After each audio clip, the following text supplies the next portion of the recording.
Imagine waking up to a world where the sky gleams with the soft blue glow of advanced technology, where the streets are clean and orderly, where hunger and squalor are distant memories, where every citizen has a place and a purpose.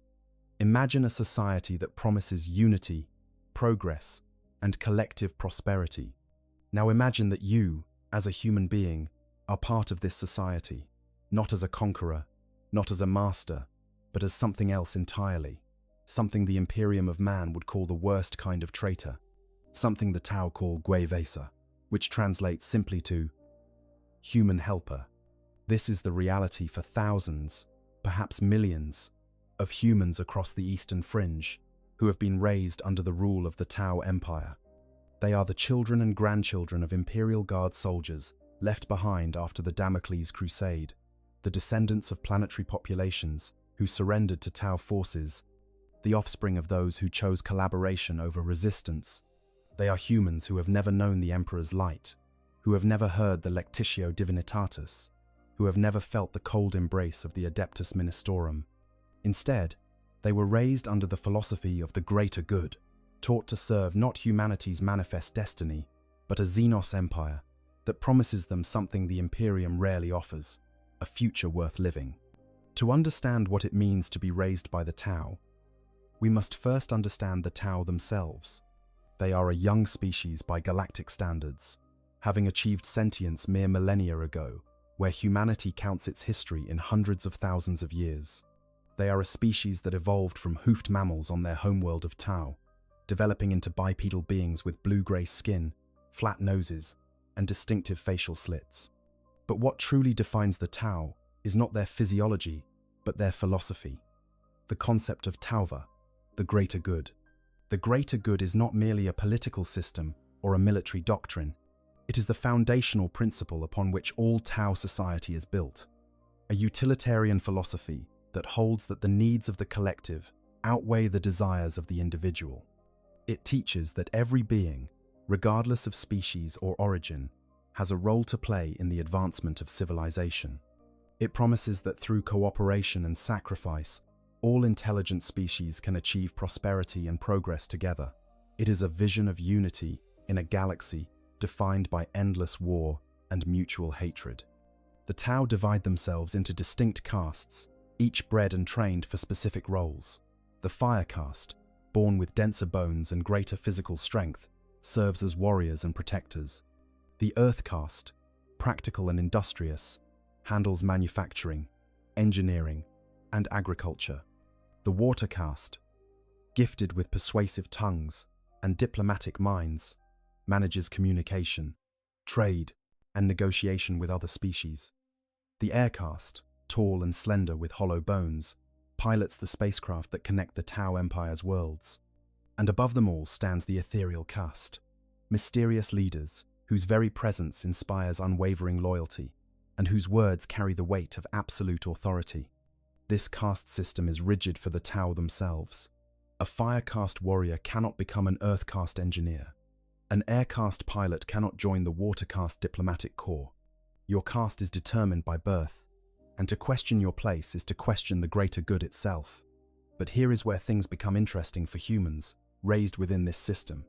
Humans, as auxiliaries and not true Tau, exist outside the caste structure.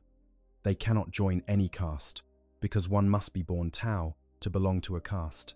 This means that Gwevesa occupy a unique position in Tau society, neither fully part of the hierarchy nor entirely separate from it.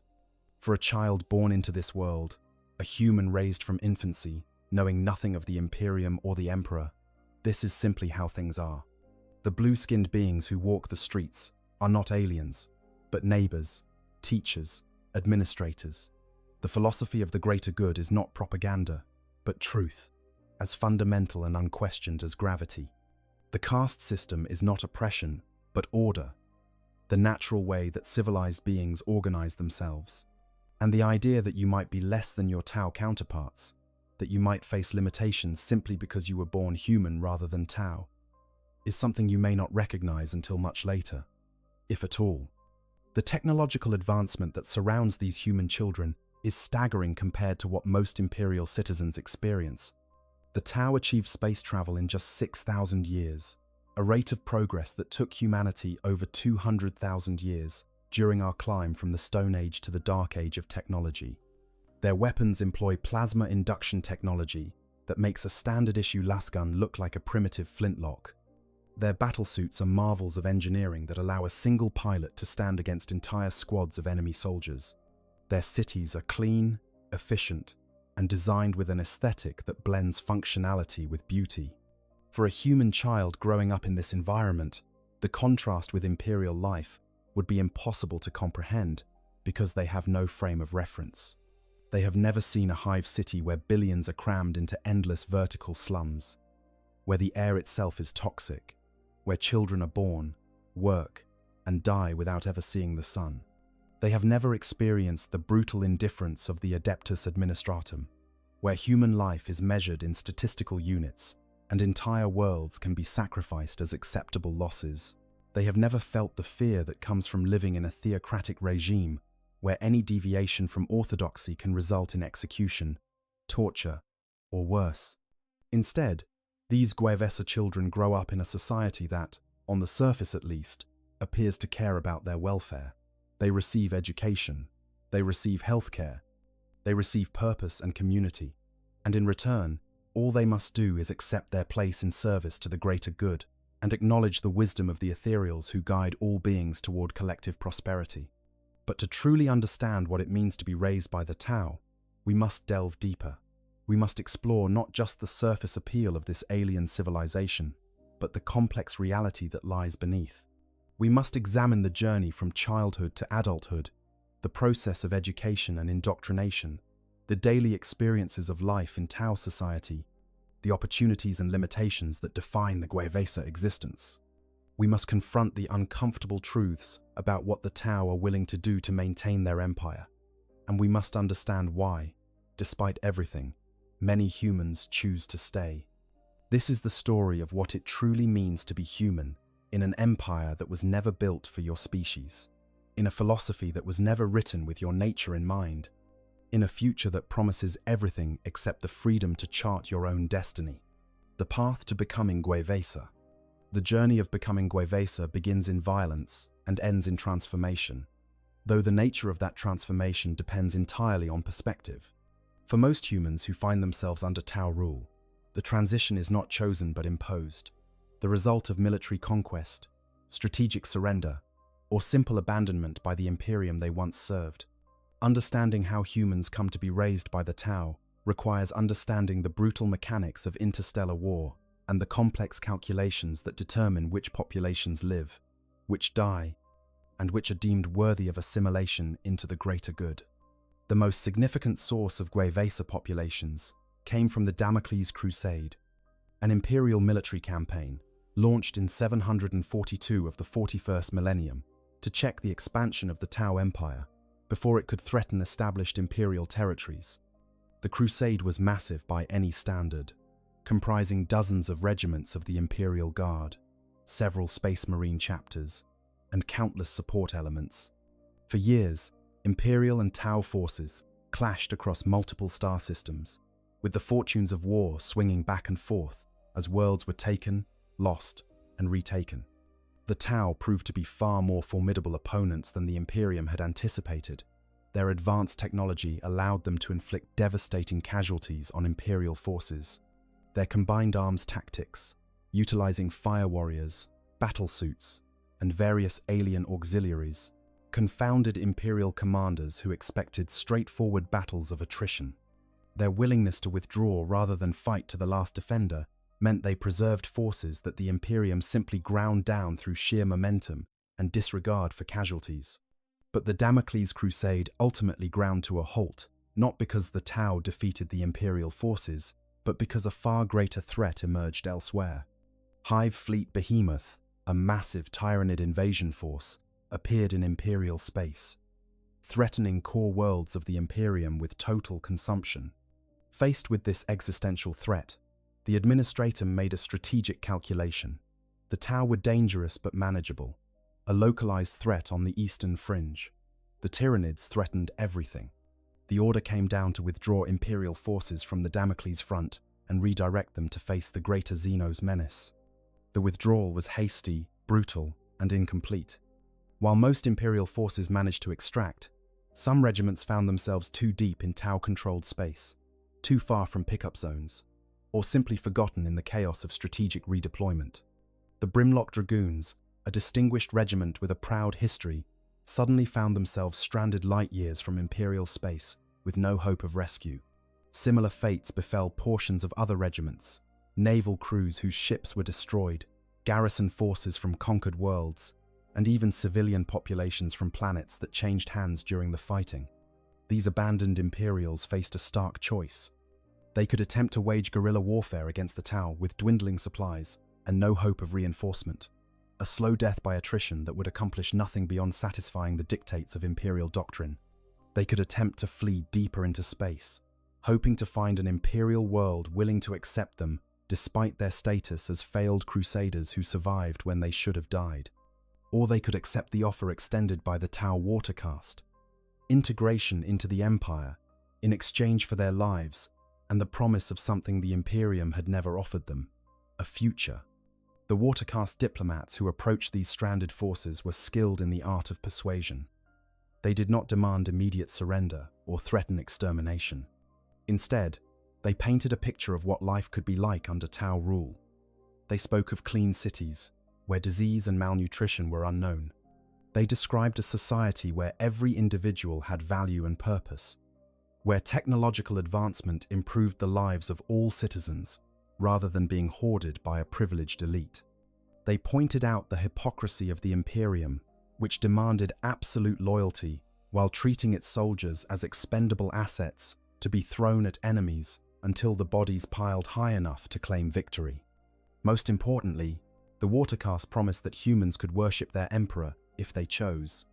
This was a crucial concession that distinguished Tau conquest from the alternatives these soldiers faced. The Tau did not demand that humans abandon their faith, only that they also serve the greater good. The emperor, they suggested, would surely approve of his servants finding peace and prosperity after a lifetime of service. This theological flexibility was something the abandoned Imperial soldiers had never encountered before. The Imperium demanded total devotion and punished any deviation with death. The Tau offered coexistence, a chance to keep their faith while serving new masters. For many, the choice was clear. They had been abandoned by the Imperium they served. Their homes were gone, their regiments scattered, their futures reduced to a slow death by starvation or enemy action. The Tau offered survival, not just for themselves, but for their families, their comrades, their children.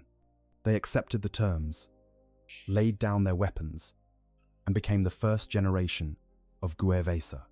But military veterans were not the only source of human populations in the Tau Empire.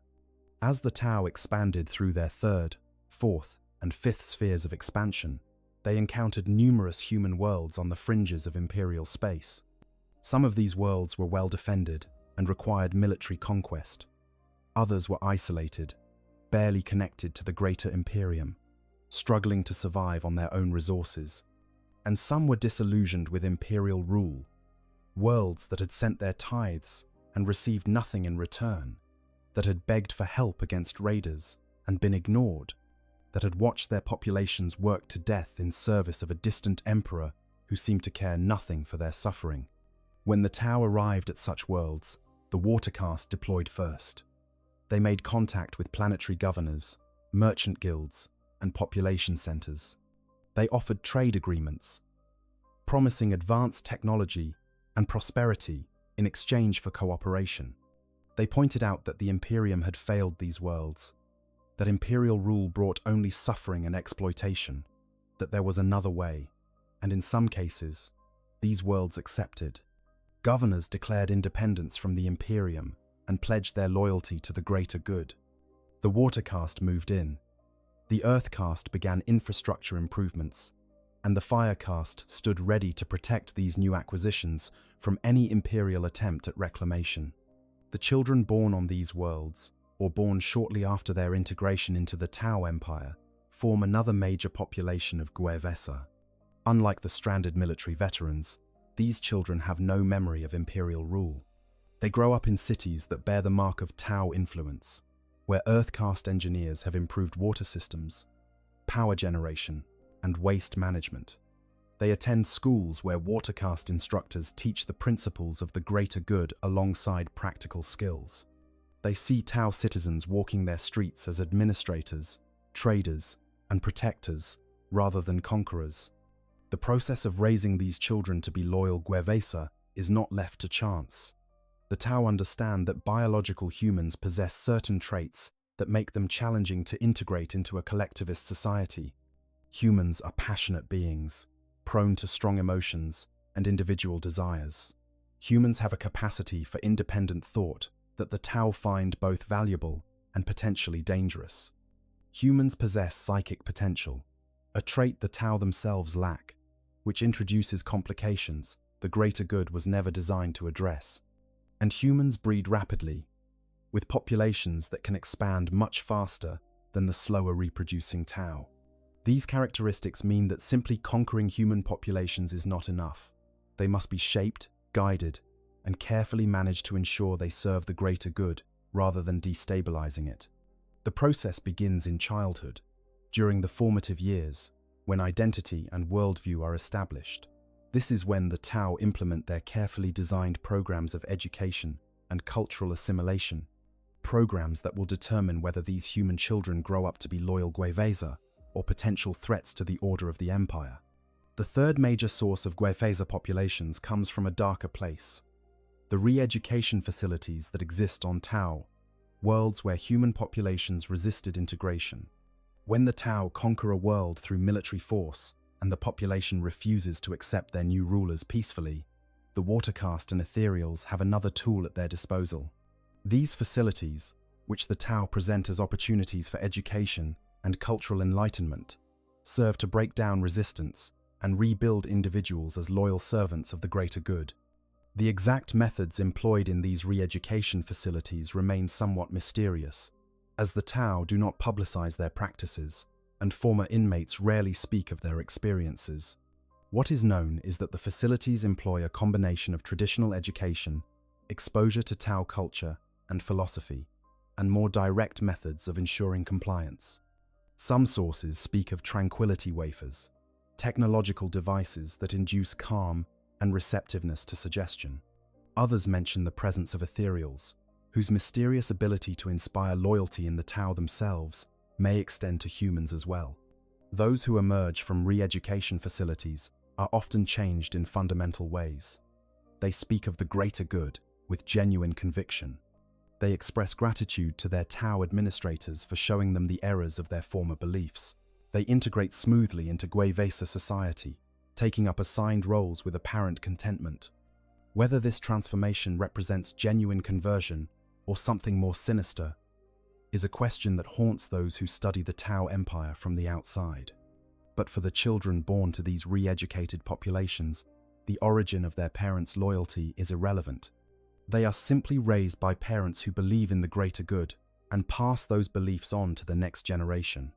Regardless of how humans come to be under Tau rule, the end result is the same. Children born into a society that is fundamentally alien, raised to serve a philosophy created by and for a species they do not belong to, navigating a world where they are perpetual outsiders, even as they are told they are valued members of the greater good. Their journey from birth to adulthood will shape not just their individual lives, but the future relationship between humanity and the Tau Empire itself. Growing up. Gwevesa. The early years. To be born human in the Tau Empire is to begin life in a state of contradiction. You enter a world of clean hospitals with advanced medical technology, where Earth-cased physicians and human doctors work together to ensure healthy births and minimize infant mortality. You are welcomed into a society that claims to value all intelligent life equally, that promises every individual a role in the greater good. But you are also born into a rigid hierarchy where your species determines your opportunities, where the color of your skin marks you as inherently different from the blue-skinned beings who control every aspect of the world around you. The first years of a Gwevesa child's life are, in many ways, remarkably comfortable compared to what their counterparts in the Imperium experience. Tau cities are marvels of urban planning and environmental management. The air is clean, filtered through advanced systems that remove pollutants and maintain optimal breathability. The water is pure, drawn from wells and rivers that have been engineered to prevent contamination. The streets are organized according to rational principles, with distinct districts for residential, commercial, and industrial purposes.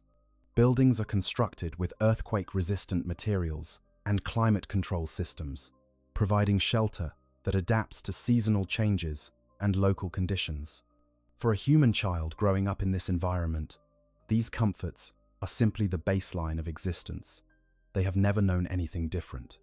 They have never choked on toxic smog from an industrial quarter, never drunk water that tasted of rust and chemicals, never lived in cramped tenement blocks where families of 10 share a single room. The poverty and squalor that define life for most imperial citizens are completely alien concepts to them. When they cry from hunger, they are fed nutritious meals prepared according to Earthcast nutritional guidelines. When they fall ill, they receive medical treatment that employs both human and Tau medical knowledge. When they need clothing, they wear garments manufactured in earth-cased facilities using efficient production methods. This material comfort comes with subtle conditioning that begins before the child can even understand what is happening to them. Gwevesa parents who have accepted the greater good, whether through genuine conversion or re-education, model loyalty and service in their daily lives. They speak of the ethereals with reverence, of Tau administrators with respect, of the greater good as the guiding principle of all moral action. They teach their children to be polite to Tau citizens, to obey instructions from authority figures without question, to see cooperation as virtue and individualism as selfishness. The visual environment itself reinforces these lessons. Tau architecture incorporates symbolism related to the greater good into its design. Public buildings display the Tau Empire's logo, a circle representing unity and collective purpose. Statues of ethereals stand in prominent locations, silent reminders of who guides the Empire's destiny. Even the color palette of Tau cities, dominated by whites, blues, and earth tones, creates an aesthetic that feels clean, orderly, and peaceful rather than the Gothic grimness or industrial brutality that characterizes so much imperial architecture. As Gwevesa children grow from infancy into early childhood, they begin to socialize with other children, and here the complexities of their position start to become apparent. In districts where human and Tau populations live in close proximity, children of both species may play together in supervised environments. These interactions are carefully managed by Watercast observers who study how the different species interact, looking for signs of conflict or successful integration. The physical differences between human and Tau children are immediately obvious. Tau children are slightly smaller and leaner than their human counterparts, with the distinctive blue-grey skin and facial features that mark them as Xenos. But more significant than the physical differences are the behavioral ones. Tau children, even young ones, display a natural inclination toward orderliness and hierarchy. They form groups with clear leaders and followers. They engage in play that emphasizes cooperation over competition. They rarely argue or fight with each other, settling disputes through discussion or by deferring to the eldest or most prestigious child present. Human children, by contrast, are louder, more energetic, more prone to emotional outbursts and physical confrontations. They challenge each other constantly, testing boundaries and establishing dominance through aggression and assertion. They form friendships based on affection and shared interests rather than hierarchical position. They question rules and push back against authority in ways that Tau children simply do not. These differences are noted by Watercast observers and filed away in reports that help shape policy regarding how to manage Gwevesa populations. For the human children themselves, these early socialization experiences teach them important lessons about their place in Tau society. They learn that they must control their emotional responses when around Tau citizens.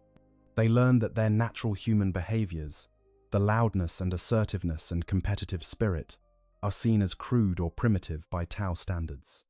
They learn to code switch, behaving one way when among other humans, and another way when in mixed company. This code switching becomes second nature by the time they reach school age, a survival skill that allows them to navigate between their human nature and the expectations of the society they live in. The family structure for Gwevesa varies depending on the origin of the population.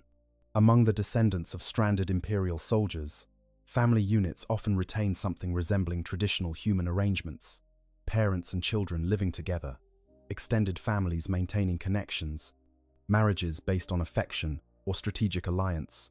But the Tau do influence these arrangements in subtle ways.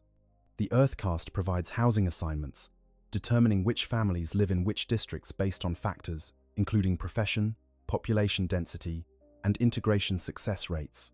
The Water caste offers guidance on proper child rearing according to greater good principles, suggestions that carry the weight of official policy. In populations that have been more thoroughly integrated or that come from re-education facilities, family structures may be more heavily modified. Some Tau administrators have experimented with collective child-rearing programs where children are raised in communal facilities under the supervision of trained caregivers rather than by their biological parents. The theory behind these programs is that they produce more loyal Gwevesa by reducing the influence of family-based identity and increasing identification with the greater good. However, these experiments have had mixed success. Human children, it turns out, form strong attachments to their primary caregivers regardless of biological relationship, and those raised in communal facilities sometimes develop a sense of rootlessness that makes them less stable adults. Religious practice is another area where Gwevesa children's experiences vary significantly. The Tau technically allow humans to worship the Emperor if they choose, recognizing that human spirituality serves certain psychological functions that the more pragmatic Tau do not require. However, this tolerance has limits. Gwevesa are not permitted to build ecclesiarchy cathedrals or establish formal religious institutions. They cannot proselytize or attempt to convert others to the imperial cult. They certainly cannot preach hatred of Xenos or speak of humanity's manifest destiny to rule the galaxy. Any expression of faith must be private, quiet, and subordinate to the demands of the greater good. For children raised in this environment, religion often becomes something strange and attenuated. They may learn prayers from their parents, whispered in the privacy of their homes. They may hear stories about the Emperor, portrayed not as a god, but as a great human leader who, like the ethereals, sought to unite his species in service of a greater purpose. They may mark holy days in secret, small gatherings where humans share forbidden rituals behind closed doors. But these practices lack the institutional support, the grand ceremonies, the cultural reinforcement that makes religion a central part of identity for imperial citizens. The Emperor becomes a distant figure, less immediate and compelling than the ethereals whose presence shapes every aspect of daily life. As Gwevesa children approach school age, around 5 or 6 years old by human reckoning, they begin formal education. This is when the deliberate shaping of their minds truly begins, when the Tau's careful planning to create loyal auxiliaries moves from passive conditioning to active instruction. The schools they attend are not like Imperial Scholar, which emphasize rote memorization of doctrine and preparation for assigned roles in the Imperium's vast bureaucracy. Instead, they are more comprehensive institutions designed to produce capable, skilled citizens who understand their place in the greater good and willingly serve it. The curriculum in these schools covers practical subjects, literacy in both Gothic and Tau languages, mathematics, and basic sciences, technical skills appropriate to the probable careers these children will pursue. But interwoven with these practical lessons are constant reinforcement of greater good ideology. History lessons explain how the Tau emerged from their Montau period of civil war, when the ethereals united them under the philosophy of collective purpose. Ethics lessons teach that individual desires must always be subordinated to the needs of the group. Civics lessons describe the caste system and explain how each element of society contributes to the prosperity of the whole. Human children in these schools learn about their species through a Tau lens. They are taught that humanity has great potential, but also dangerous tendencies. Humans are creative and adaptable, but also prone to chaos and excess. Humans can be valuable contributors to the greater good, but require guidance from wiser species to reach their full potential. These lessons are not presented as insults, but as facts, observations based on the Tao's experience with humanity.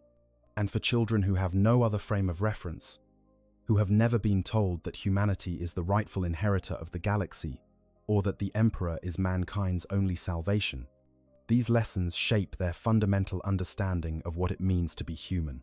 The teachers in these schools are a mix of Tao and Guevesa. Tao teachers, usually from the water caste, bring authority and the weight of official doctrine. Guevesa teachers serve as role models, living proof that humans can succeed and find fulfillment within the greater good. They tell stories of their own lives, how they or their parents came to join the empire, how they found purpose and meaning in service to something larger than themselves. They present themselves as exemplars of what human children can become if they study hard, obey the rules, and internalize the principles they are being taught. Not all Guevesa children accept these lessons uncritically. Some, particularly those whose parents maintain some connection to imperial culture or religion, sense the contradiction between what they are taught in school and what they hear at home. They notice the subtle condescension in how Tao teachers speak about humans. They recognize that despite all the talk of equality and shared purpose, humans are never truly equal to Tao citizens. They see that the best positions, the most prestigious roles, the greatest authority, all remain in Tao hands. These children may become troublemakers, questioning their teachers, acting out in class, displaying the independent spirit that makes humans both valuable and dangerous to the Tao Empire. For these rebellious children, the Tao have methods of correction. They may be separated from their families and placed in specialized education programs designed to address problematic attitudes. They may be assigned ethereal counselors who work to guide them back toward proper thinking. In extreme cases, they may be sent to re-education facilities, where their resistance can be addressed through more intensive methods. The Tao do not torture or brutalize children, as that would contradict their principles and prove counterproductive.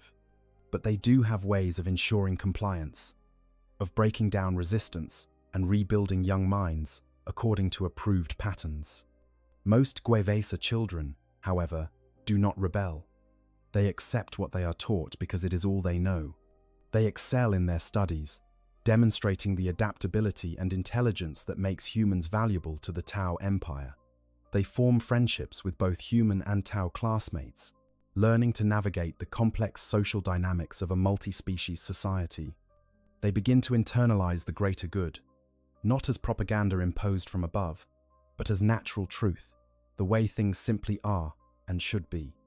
By the time they complete their primary education and move toward adolescence and adult responsibilities, they have become what the Tao intended them to be: loyal auxiliaries who serve willingly because they know no other way of being. Education and the greater good. As Guevesa children transition from their early years into adolescence, their education intensifies and becomes increasingly specialized. The Tao educational system is designed not just to impart knowledge, but to shape citizens who understand their role in society and fulfill it with competence and dedication. For human students, this process is complicated by the fact that they are being prepared for a society that was not designed with their species in mind, where they will always occupy an ambiguous position between valued auxiliaries and perpetual outsiders. The schools that Guevesa adolescents attend are sophisticated institutions that would impress even the most demanding imperial educators. Classrooms are equipped with hololithic displays capable of rendering complex three-dimensional models of everything from molecular structures to tactical scenarios. Libraries contain data repositories holding more information than could be consumed in 100 lifetimes, all organized and searchable through advanced cataloging systems. Science laboratories provide hands-on experience with equipment that allows students to conduct experiments in physics, chemistry, and biology. Technical workshops teach practical skills, ranging from basic mechanical repair to programming of semi-autonomous drones. The student body in these schools reflects the demographics of the local area. In predominantly human districts, the schools may be nearly all Guevesa, with only a few Tau teachers and administrators. In more integrated areas, human and Tau students study side by side, their education paralleling but not quite matching, as Tau students prepare for their caste-specific roles, while humans receive more generalized instruction. In some elite institutions located in Tau-dominated areas, human students may be a minority, special cases, who have demonstrated exceptional ability or come from particularly loyal Guevesa families. The curriculum at this level becomes more explicitly focused on practical preparation for adult life. Students are evaluated for their aptitudes and interests, then guided toward career tracks that match both their abilities and the Empire's needs. A student who shows mechanical aptitude might be steered toward training as a technician who maintains Earthcast equipment. One with strong social skills and linguistic talent might be prepared for work assisting watercase negotiators. Those who demonstrate physical prowess and tactical thinking are identified as potential recruits for Guevesa auxiliary military units. This vocational tracking is presented as a rational allocation of human resources for the benefit of all. The Tau are masters of logistics and efficiency, and they apply these principles to human development just as they do to everything else. But the tracking system also serves as a form of control, determining from a young age what paths will be available to Guevesa citizens and which will remain forever beyond their reach. A human child might dream of becoming a battlesuit pilot or a starship commander, but these roles are reserved for Tau. The highest levels of technical innovation belong to the Earth caste. The most critical diplomatic positions are held by the Water caste. The supreme authority of ethereals is beyond question or aspiration. For human students, this means their education, no matter how comprehensive, is always preparing them for subordinate roles. They can become skilled technicians but never lead engineers. They can serve as translators and cultural liaisons but never chief ambassadors. They can fight bravely as auxiliary soldiers but never command firecast cadres. This ceiling on advancement is not explicitly stated, but its presence is felt in subtle ways throughout their education. The examples used in lessons feature Tau in positions of authority. The career guidance counselors gently redirect students away from unrealistic aspirations. The very structure of the curriculum assumes human students are being prepared to serve rather than lead. The ideology of the greater good is woven through every subject at this educational level.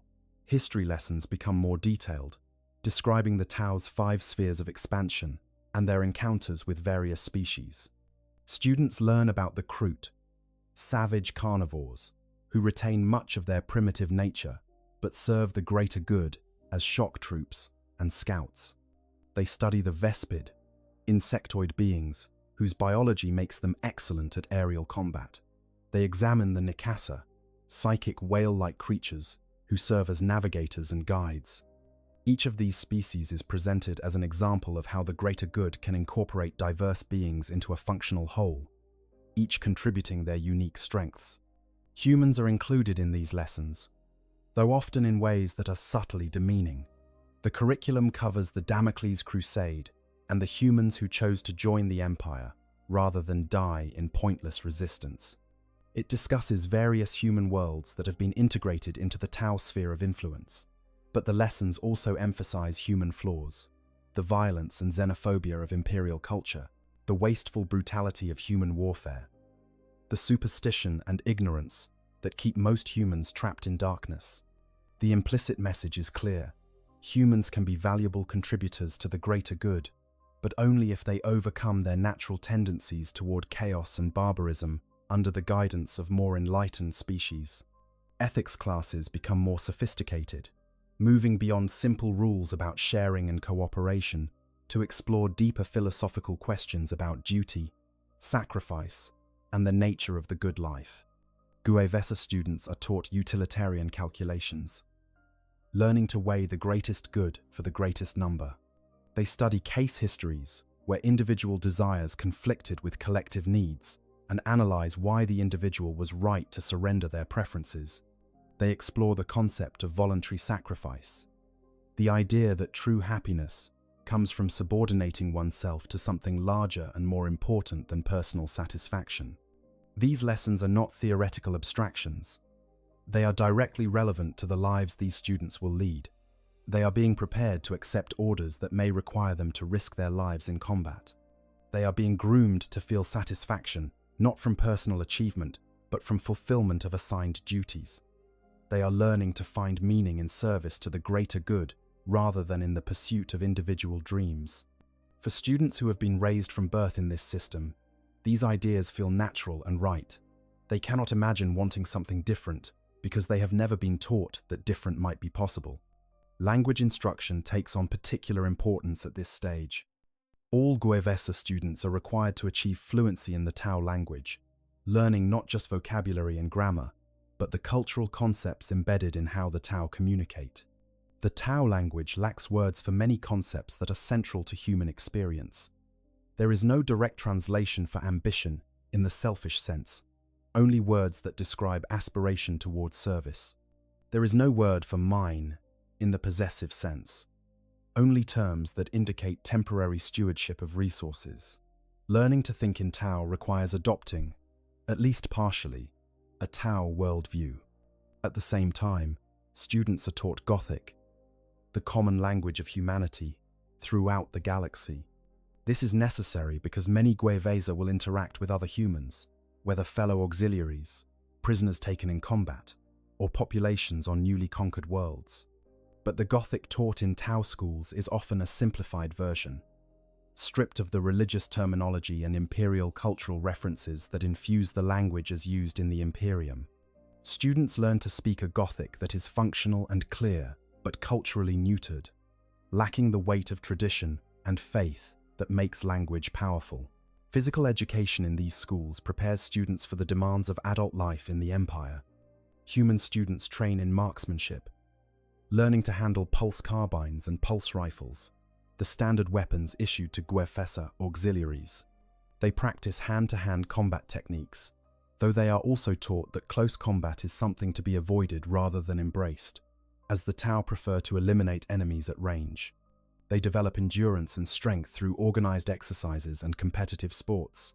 Those identified as potential military recruits receive additional training in tactics, small unit leadership, and the operation of more specialized equipment.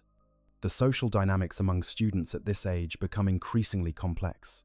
Adolescence brings with it the emergence of adult emotions and desires, and human adolescents experience these in ways that can be challenging for Tau administrators to manage.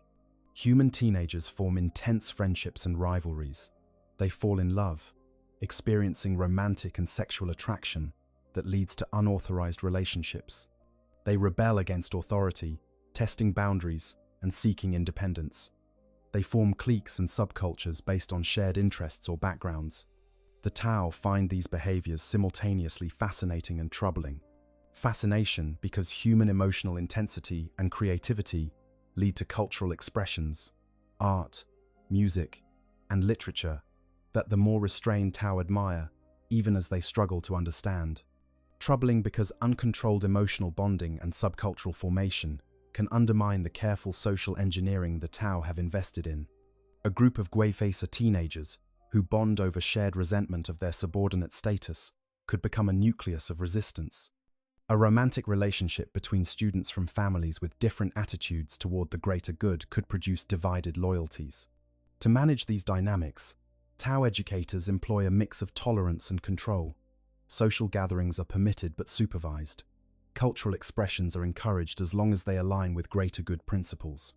Students who demonstrate problematic attachments or attitudes receive counseling from watercast specialists trained in human psychology. In more severe cases, individuals may be separated from peers who are deemed bad influences, transferred to different schools or programs where they can be more carefully monitored. The Tau educational system also includes a component that is kept largely hidden from the students themselves: the identification and management of human psyches. Humans, unlike Tau, have souls that create ripples in the warp, and some humans manifest psychic abilities that range from subtle precognition to reality-warping powers. In the Imperium, psychers are identified young, sanctioned through brutal testing, and either trained for service or executed to prevent possession by warp entities. The Tau, who lack psychic presence themselves and are largely invisible to the entities of the warp, find human psychic potential both useful and dangerous. WH40K students, who show signs of psychic ability, are quietly removed from regular classes and taken to specialized facilities. What happens in these facilities is not widely discussed, but it is known that some human psykers serve the Tau Empire in various capacities. They act as astropaths, sending messages across interstellar distances. They serve as navigators, guiding Tau ships through the warp, using methods the Tau themselves cannot employ. They work as advisors to watercast negotiators, using their abilities to read emotions and intentions. But not all psykers are useful or controllable, and the fate of those who cannot be safely integrated into the Empire remains mysterious. As students approach the end of their formal education, typically in their late teens, they face assignment to their adult roles. This is a momentous transition, the culmination of years of preparation and evaluation. Students who have excelled academically and demonstrated unwavering loyalty to the greater good receive prestigious assignments. They might be selected for advanced technical training, preparing them to work alongside Earth-cased engineers. They might be recruited for diplomatic service, training with water-cased mentors. They might be offered positions in the growing WH40K bureaucracy that helps administer human populations within the Empire. Students who showed more modest academic achievement but strong physical capabilities are often assigned to WH40K auxiliary military units. This is presented not as a lesser path but as an honored one, service in defense of the greater good against the many enemies that threaten the Empire. They will receive intensive military training, learning to use advanced Tau weapons and coordinate with Firecast warriors in combined arms operations. They will be issued battle armor and equipment that represents a significant investment by the Empire. They will have the opportunity to prove their worth through combat, earning honor and recognition for themselves and their families. Students who struggled academically or showed questionable loyalty receive less prestigious assignments. They are placed in support roles, working in factories, farms, or service industries. They are monitored more closely, their activities tracked to ensure they do not become sources of instability. They are, in essence, probationary citizens whose loyalty must be demonstrated through years of reliable service before they can be fully trusted. For these individuals, life in the Tau Empire may not be significantly better than life in the lower levels of an imperial hive city. They are still valued more highly than they would be in the Imperium, but not by much. The completion of formal education marks a transition point in the lives of WH40K citizens. They are no longer children being shaped and molded, but adults expected to contribute to the greater good. Their education has prepared them with skills, knowledge, and, most importantly, the ideological framework that will guide their decisions and actions. Whether they believe in the greater good with genuine conviction or simply accept it as the nature of their reality, they have been transformed by the Tau educational system into something that serves the Empire's purposes. They are human, yes, but humans who have been raised to think, act, and aspire in ways that align with Xenos goals rather than human ones. Life as an adult. WH40K. The transition from student to adult worker represents the point where WH40K truly confront what it means to live in a society designed by and for another species.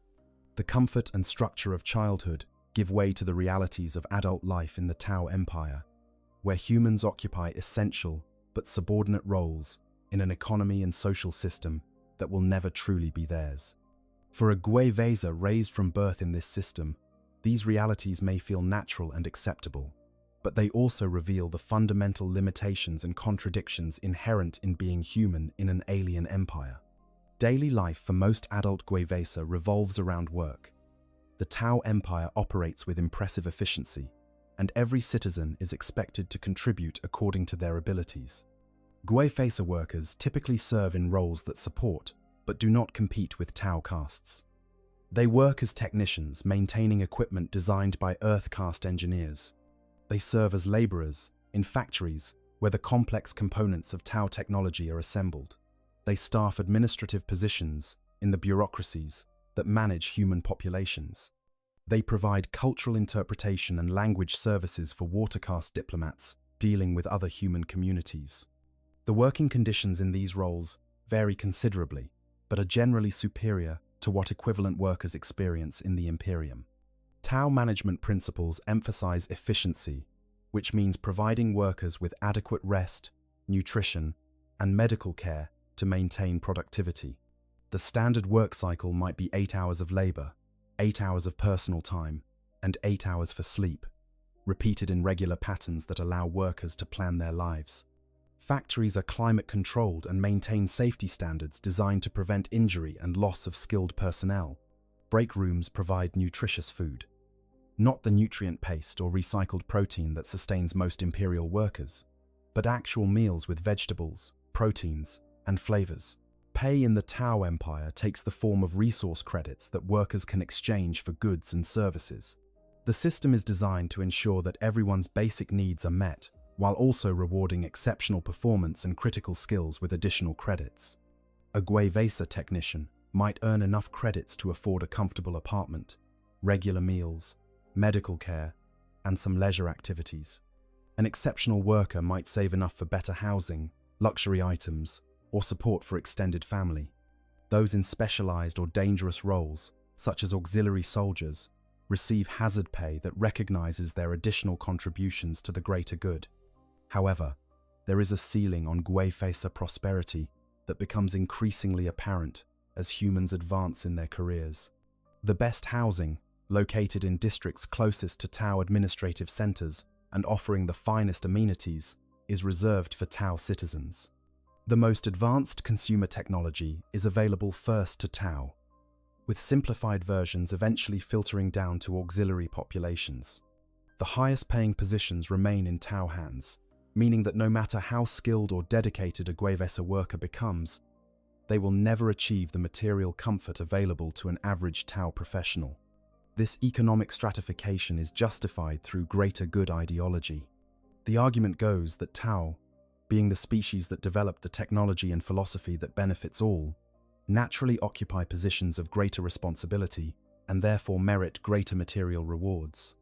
Humans are newer to the Empire and still learning to fully embrace the greater good, so they must accept more modest positions until they have proven their value over generations. It is not discrimination, the Watercast explains, but rational allocation of resources based on contribution to the collective good. Housing for Guevesa workers reflects this hierarchy. Most live in apartment blocks designed with Tau efficiency principles, modular construction, standardized layouts, and communal facilities.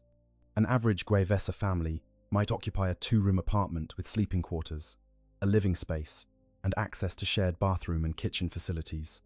The buildings are clean and well maintained by Imperial standards, with functioning utilities and regular maintenance by Earthcast technicians. But they are also somewhat austere, lacking the individual character and personal space that many humans desire. Some Guevesa neighborhoods develop distinct human cultures, places where families have lived for generations and created communities with their own traditions, social networks, and informal economies. These areas might feature decorations that blend human and Tau aesthetics, street markets, where Guevesa trade goods and services among themselves, gathering spaces where humans socialize in ways that feel more natural to their species. The Tau generally tolerate these developments, as long as they do not threaten stability or undermine loyalty to the greater good. Family life for adult Guevesa operates under Tau regulations, but retains some human characteristics. Marriage, or long-term partnership, is permitted and even encouraged, as it promotes stability and emotional well-being. However, these relationships must be registered with local administrators, and there are guidelines about appropriate partnerships. Interspecies relationships between humans and Tau are theoretically possible, but extremely rare given the significant biological and cultural differences between species. Some sources suggest the Tau may discourage or even prohibit such relationships to maintain clear caste boundaries and prevent complications. Reproduction among Guevesa populations is a sensitive topic surrounded by rumors and contradictory reports. The Tau officially claim they do not restrict human breeding rights, allowing Gwevesa to have children according to their own desires within reasonable limits. However, multiple sources mention whispers of population control measures on certain worlds.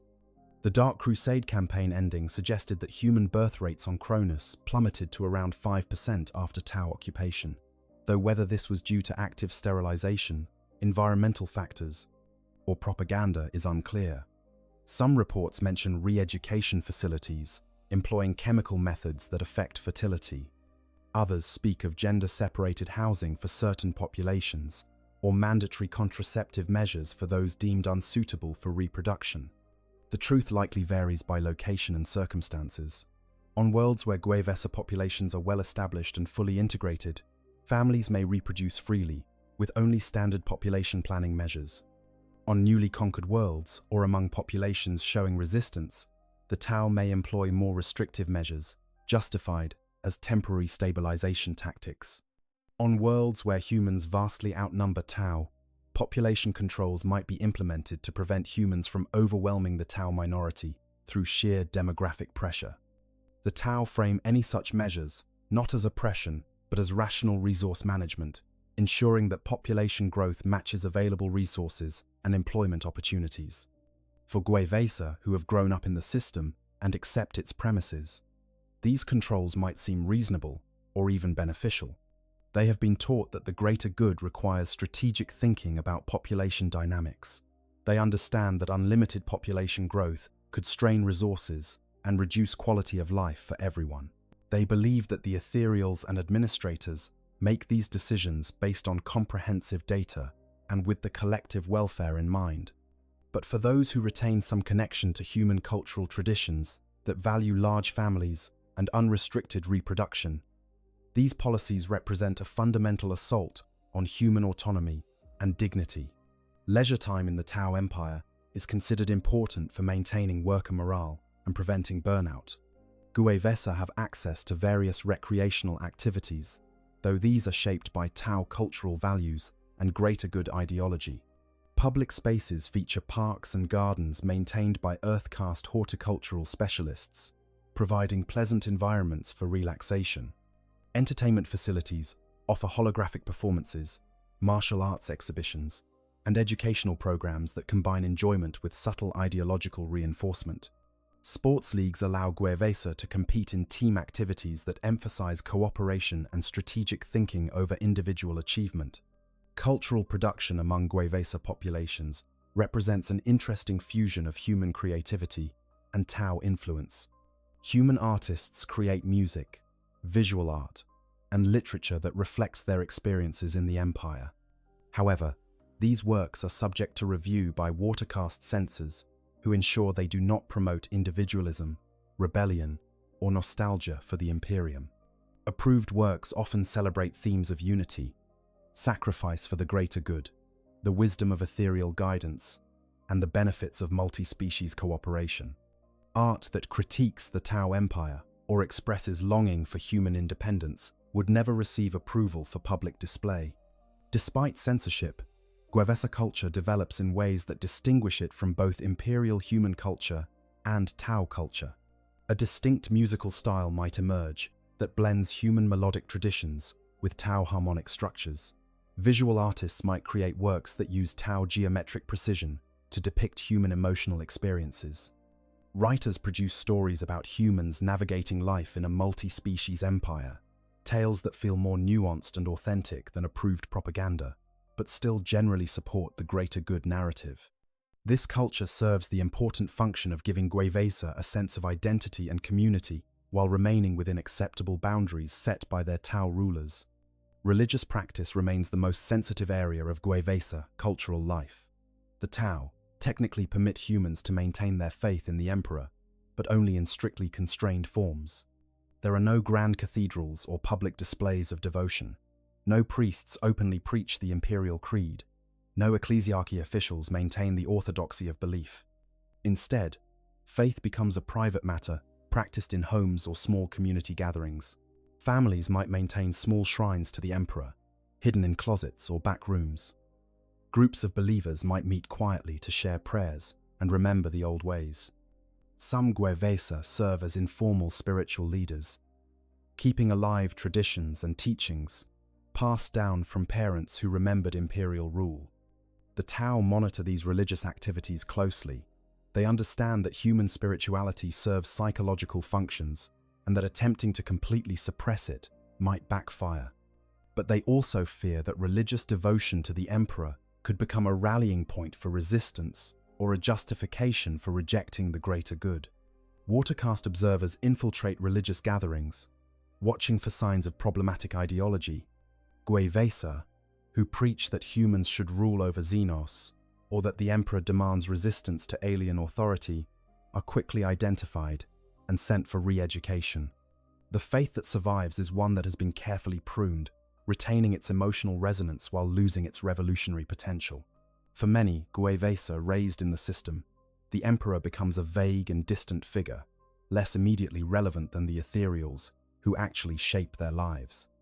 They might perform rituals taught by their parents more out of tradition and family bonding than genuine faith. They might view the emperor as humanity's greatest leader, but not as a god demanding worship.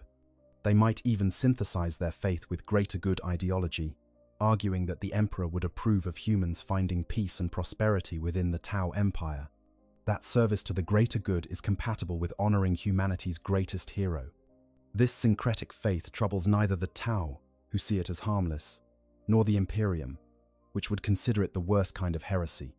Social organization within Gwevesa communities often develops along lines that blend human tendencies with Tau structures.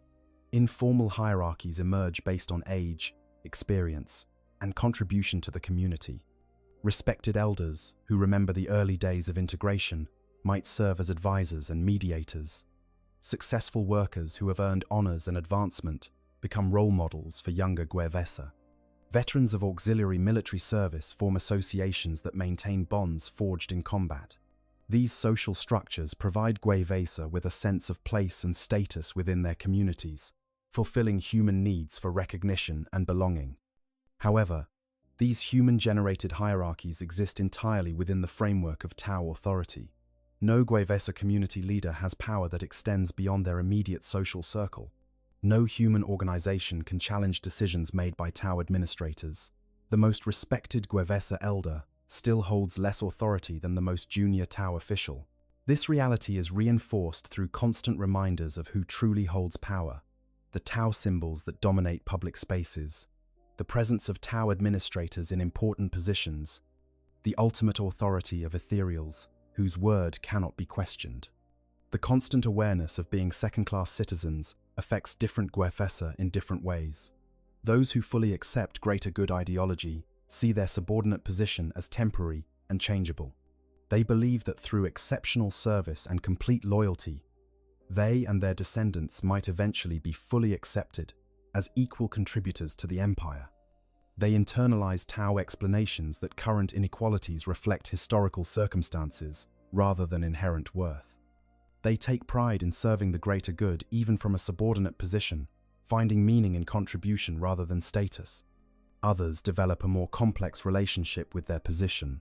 They appreciate the material comforts and relative safety compared to imperial life, while resenting the invisible ceiling on their opportunities. They value the education and skills they have gained while feeling frustrated that these will never lead to true equality with Tau citizens. They find community and purpose in their Gwevesa identity, while wondering whether they might have preferred the harsh freedom of imperial life to the comfortable subjugation of the Tau Empire. These individuals often become the most psychologically complex members of Gwevesa society, neither fully loyal nor openly rebellious, navigating a middle path that allows them to function within the system while maintaining some internal sense of autonomy. A small minority never accept their position at all. They hear the stories passed down from grandparents who remember imperial rule, and they idealize that lost world despite its brutality. They bristle at every instance of Tau condescension and every reminder of their subordinate status. They maintain their faith in the emperor, not as tradition, but as defiance, as a claim to identity that the Tau cannot erase. These individuals are watched closely by Tau security services, and many eventually disappear into re-education facilities or simply vanish from the records. But their persistence demonstrates that no amount of education and propaganda can completely eliminate human tendencies toward independence and resistance. For the vast majority of Gwevesa, however, adult life settles into patterns that feel normal and acceptable.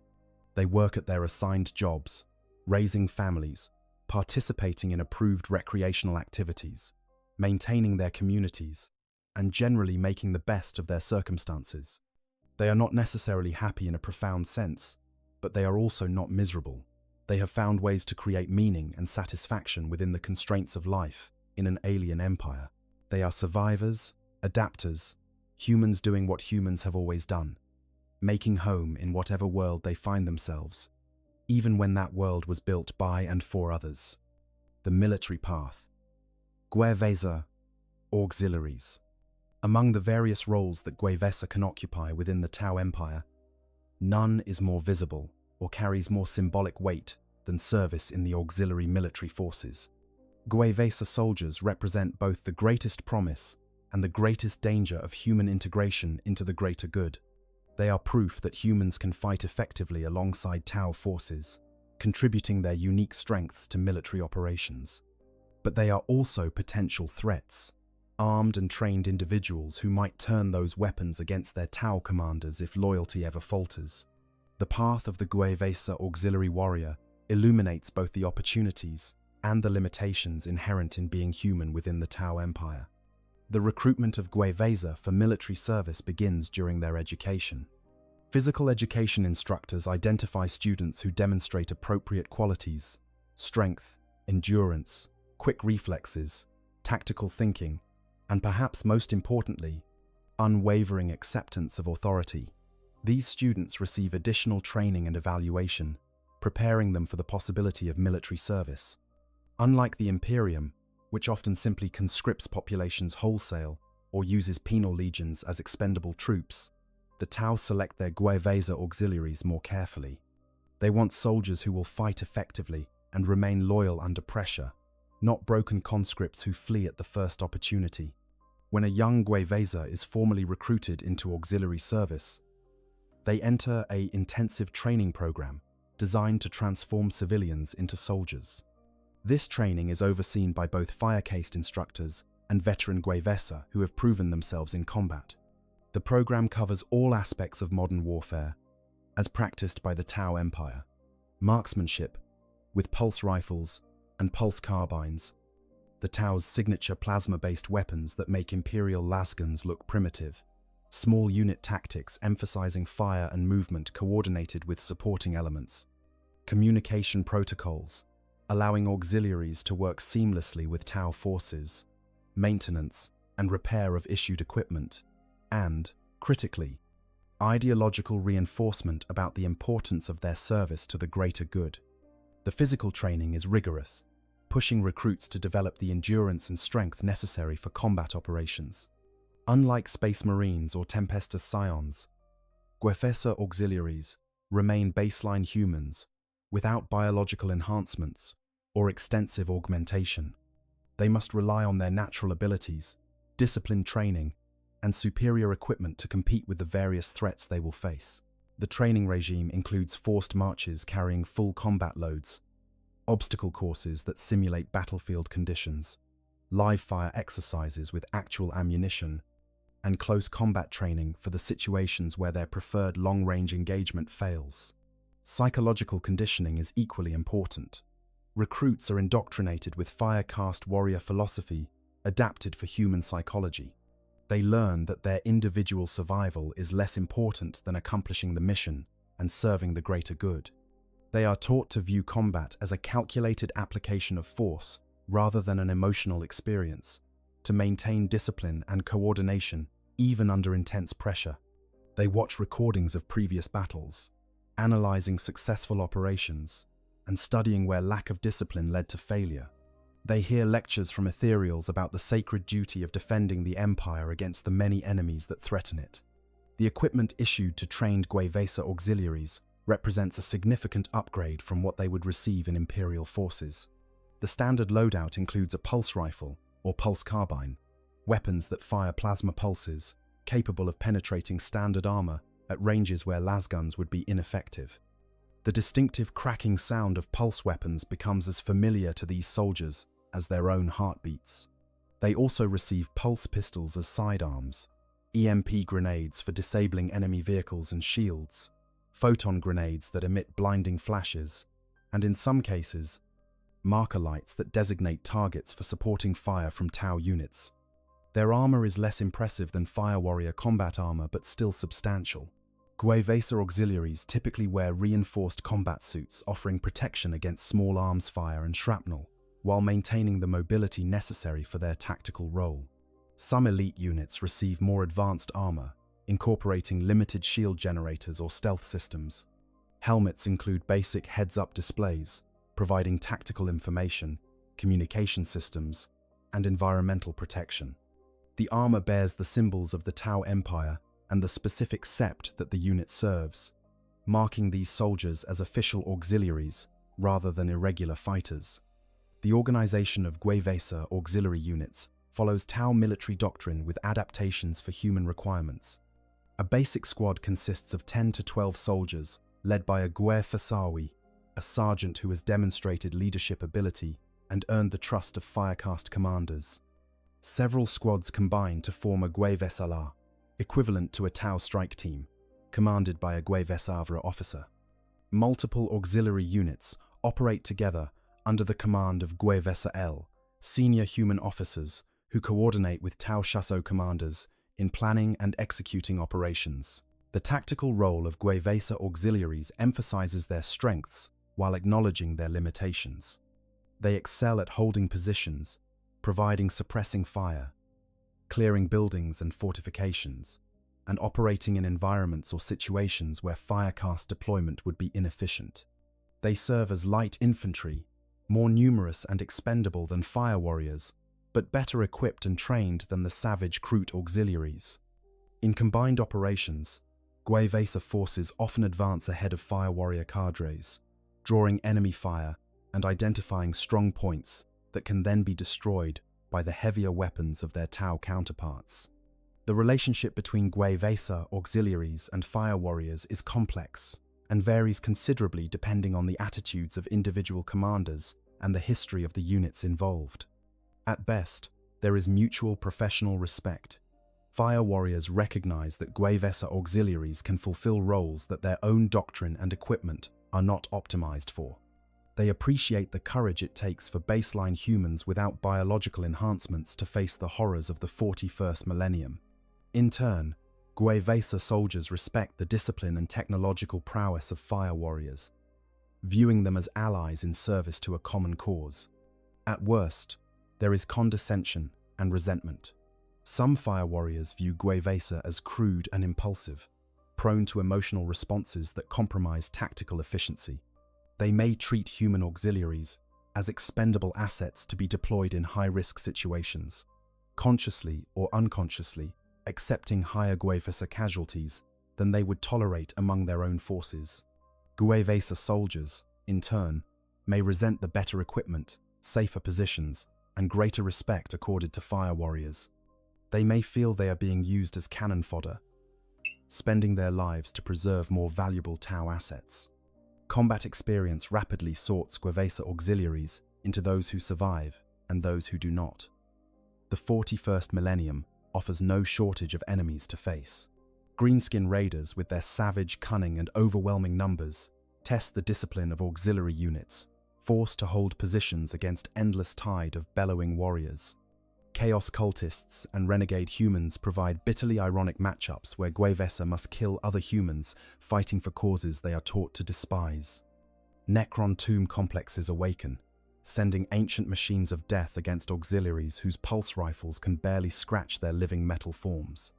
Tyrannid organisms swarm forward in such numbers that even the most disciplined firing lines can be overwhelmed. The psychological impact of combat varies among Gwevesa soldiers. Those who fully accept greater good ideology find meaning in the horror, believing their suffering serves a righteous cause. They take pride in successful operations and honor fallen comrades as martyrs who gave everything for the collective good. They accept the trauma of combat as the price of defending the empire and protecting the prosperity their families enjoy. These soldiers often become the most dedicated and effective auxiliaries, their faith in the cause carrying them through situations that would break others. Some soldiers develop more complicated relationships with their service. They fight effectively because they are trained, disciplined, and trapped in situations where survival depends on competence.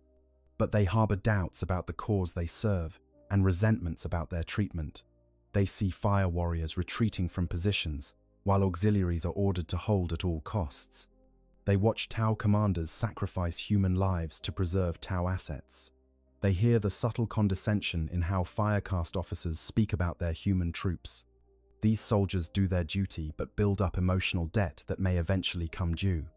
A small percentage of Guevesa soldiers break under the strain of combat. They freeze in battle, unable to execute orders or defend themselves. They suffer psychological trauma that renders them unable to function. They desert when opportunities present themselves, fleeing into wilderness or attempting to reach Imperial forces. They mutiny, turning weapons against their Tau commanders in moments of desperation or rage. The Tau deal with these failures efficiently, removing broken soldiers from service and sending them for re-education, or simply executing them as examples to maintain discipline. For those who survive multiple campaigns and prove their worth, there are opportunities for advancement within the auxiliary structure. Exceptional soldiers are promoted to Guevesa UI, leading their own squads. Those who demonstrate tactical acumen and leadership might eventually command entire Guevesa La units. The most elite might serve directly with Firecast commanders, acting as liaisons and providing insights into human enemy psychology.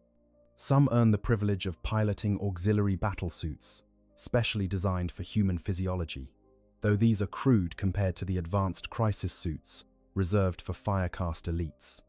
The relationship between auxiliary soldiers and the broader Guevesa community is marked by respect and distance. Veterans who return from campaigns are honored for their service, but also somewhat isolated by their experiences. They have seen and done things that civilian Guevesa cannot comprehend. They carry trauma that sets them apart. Some struggle to readjust to civilian life, finding peacetime routines meaningless after the intensity of combat. Others embrace the return to normalcy, grateful to have survived and determined to enjoy whatever time they have. Veterans form tight bonds with each other, associations that provide mutual support and preserve the memory of fallen comrades. Perhaps the most controversial aspect of Guevesa auxiliary service involves deployment against Imperial forces. The Tau generally avoid using human auxiliaries in operations against the Imperium, recognizing that such deployments might undermine future diplomatic efforts or cause loyalty problems among the auxiliaries themselves. However, circumstances sometimes require it. When Imperial forces invade Tau worlds with large Guevesa populations, local auxiliaries naturally fight to defend their homes. When human prisoners are taken during operations, Guevesa soldiers may serve as interrogators and translators. When Tau forces raid Imperial worlds to liberate oppressed populations, auxiliaries can serve as proof that life under Tau rule offers better opportunities than Imperial servitude. These deployments against fellow humans force Guevesa soldiers to confront profound questions about identity and loyalty. They are killing people who might have been their brothers and sisters under different circumstances. They face enemies who view them not as warriors, but as traitors, deserving execution. They must reconcile their service to the greater good with whatever residual connection they feel to humanity as a species. Some manage this reconciliation by fully embracing their identity as Guevesa, rather than Imperial humans, viewing the Imperium as an oppressive regime they are helping to dismantle. Others simply compartmentalize, treating Imperial forces as just another enemy without dwelling on the implications. A few experience genuine moral crisis, questioning choices that seemed clear during training, but become unbearably complex in the reality of combat. The darkest period in Guevesa auxiliary history came during and after the fourth sphere of expansion. When Tau forces were cast into the warp during a catastrophic jump malfunction, they encountered horrors beyond their understanding. Many died in the nightmare dimension, but survivors emerged, changed, and traumatized. They believed that a warp entity formed from auxiliary perceptions of the greater good had saved them. but its existence was an abomination to their understanding of reality. This led to a wave of xenophobia among Fourth Sphere survivors, who began massacring auxiliaries, viewing all non-Tau as inherent threats contaminated by warp influence. The massacre of the Dulun Lakes and the 8 Days of Infamy became grim examples of what happens when Tau commitment to the greater good falters. These atrocities were eventually suppressed by ethereal authority, and Fourth Sphere commanders were disciplined, but the message was clear. Gwevesa, service and sacrifice mean nothing if Tau leaders decide their presence is more dangerous than useful. Despite these dangers and betrayals, Gwevesa continue to serve in auxiliary forces because they often have little choice, and because military service offers opportunities unavailable in civilian life. Veterans receive better housing, higher pay, and respect within their communities. Their families enjoy protected status and priority access to resources. They are told their service matters, that they are warriors of the greater good defending civilization against darkness. For humans raised in a system that offers limited paths to meaning and recognition, military service becomes one of the few ways to prove worth and achieve status. The price is measured in blood, trauma, and the possibility of betrayal, but it is a price many Gwevesa are willing or forced to pay. The psychological reality, identity, and belonging. Perhaps the most profound challenge facing humans raised by the Tau is not material deprivation or physical danger, but the psychological burden of occupying an identity that is fundamentally ambiguous. A Gwevesa exists in a liminal space, neither fully human, in the sense that the Imperium defines humanity, nor truly accepted as equal members of the Tau Empire. They are perpetual outsiders, told they belong while being constantly reminded they do not quite fit. This psychological tension shapes every aspect of the Gwevesa experience and produces a range of responses, from complete acceptance to barely suppressed resentment. For children born into Gwevesa families with no memory of the Imperium, the greater good becomes their foundational worldview in the same way that imperial doctrine shapes citizens of the Imperium. They genuinely believe that collective welfare supersedes individual desires, that the ethereals possess wisdom deserving obedience, that cooperation between species serves everyone's interests. These beliefs are not consciously adopted against resistance. They are simply how these individuals understand reality. Questioning them would be like questioning gravity or the need for air. This deep internalization of Tau ideology means that many Gwevesa experience their subordinate position not as oppression, but as natural order, the appropriate place for humans who are still learning to fully embrace the greater good. However, even among those who genuinely believe in the greater good, there are moments of cognitive dissonance when the contradictions of their position become impossible to ignore. A Gwevesa technician might work alongside an Earth-cased engineer, possessing equivalent skills and knowledge, yet receiving significantly less pay and recognition. Why is this so if both contribute equally to the greater good? A Gwevesa administrator might develop superior understanding of human populations under Tau rule, yet find their recommendations overruled by watercaste officials who lack their expertise. How does this serve efficiency and rationality? A Gwevesa soldier might risk death to protect Tau civilians, yet know those same civilians would never accept a human living in their neighborhood. What does this say about unity and mutual respect? The standard Tau responses to these contradictions are carefully crafted to deflect rather than address the underlying issues. Differences in pay reflect differences in contribution over generations, they explain. Humans are newer to the Empire and have not yet proven their full value. In time, after centuries of loyal service, these disparities will naturally diminish as humans demonstrate their commitment to the greater good. Current inequalities are temporary accommodations to historical circumstances, not permanent features of the system. Those who accept greater good ideology want to believe these explanations because the alternative, that they have been raised to serve a system that will never truly value them, is psychologically devastating. Some Gwevesa develop what psychologists might call a double consciousness, maintaining two separate frameworks for understanding their reality. In public and professional settings, they perform loyalty to the greater good, using appropriate language, displaying correct attitudes, and behaving according to Tau expectations. They genuinely do serve competently and contribute meaningfully to the Empire's functions. But in private spaces, among trusted family and friends, they allow themselves to acknowledge doubts and frustrations. They may joke about Tau mannerisms or criticize specific policies. They may maintain cultural practices that the Tau find primitive or irrational. They may even quietly teach their children that complete assimilation is neither possible nor desirable, that retaining some distinctly human identity matters, even if that identity must be carefully concealed. This psychological compartmentalization allows individuals to function within the system while maintaining some sense of autonomous selfhood. It is a survival mechanism, a way of preventing complete erasure of human identity while avoiding the dangerous consequences of open resistance. However, it also takes a psychological toll, creating internal stress from constantly managing which version of oneself to present in which context. Over time, this stress can manifest as depression, anxiety, or other mental health issues that Tau medical professionals may not fully understand or effectively treat. The question of faith represents perhaps the most complex psychological challenge for many Gwevesa. Those who maintain belief in the Emperor, even in the attenuated form permitted by Tau authorities, carry a contradiction at the core of their identity.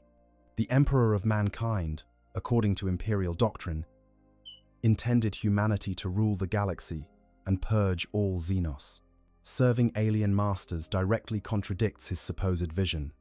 Yet, for believers raised in the Tau Empire, the Emperor becomes something different. Not a god demanding genocidal conquest, but a great human leader who would surely approve of his people finding peace and prosperity wherever it might exist. This reframed Emperor can coexist with greater good ideology because he becomes essentially a human ethereal, a wise figure guiding his people toward collective betterment. This theological syncretism might be intellectually satisfying, but it exists in constant tension with the reality of imperial belief. When Gwevesa encounter true imperial citizens, whether as prisoners, refugees, or enemies, they face humans who view them not as fellow believers who found a different path, but as heretics and traitors who have betrayed everything sacred. The contempt and hatred directed at Gwevesa by imperial soldiers can be more painful than physical wounds because it forces confrontation with the fact that most of humanity would consider them damned. No amount of rational argument can completely armor someone against the accusation that they have betrayed their species and their god.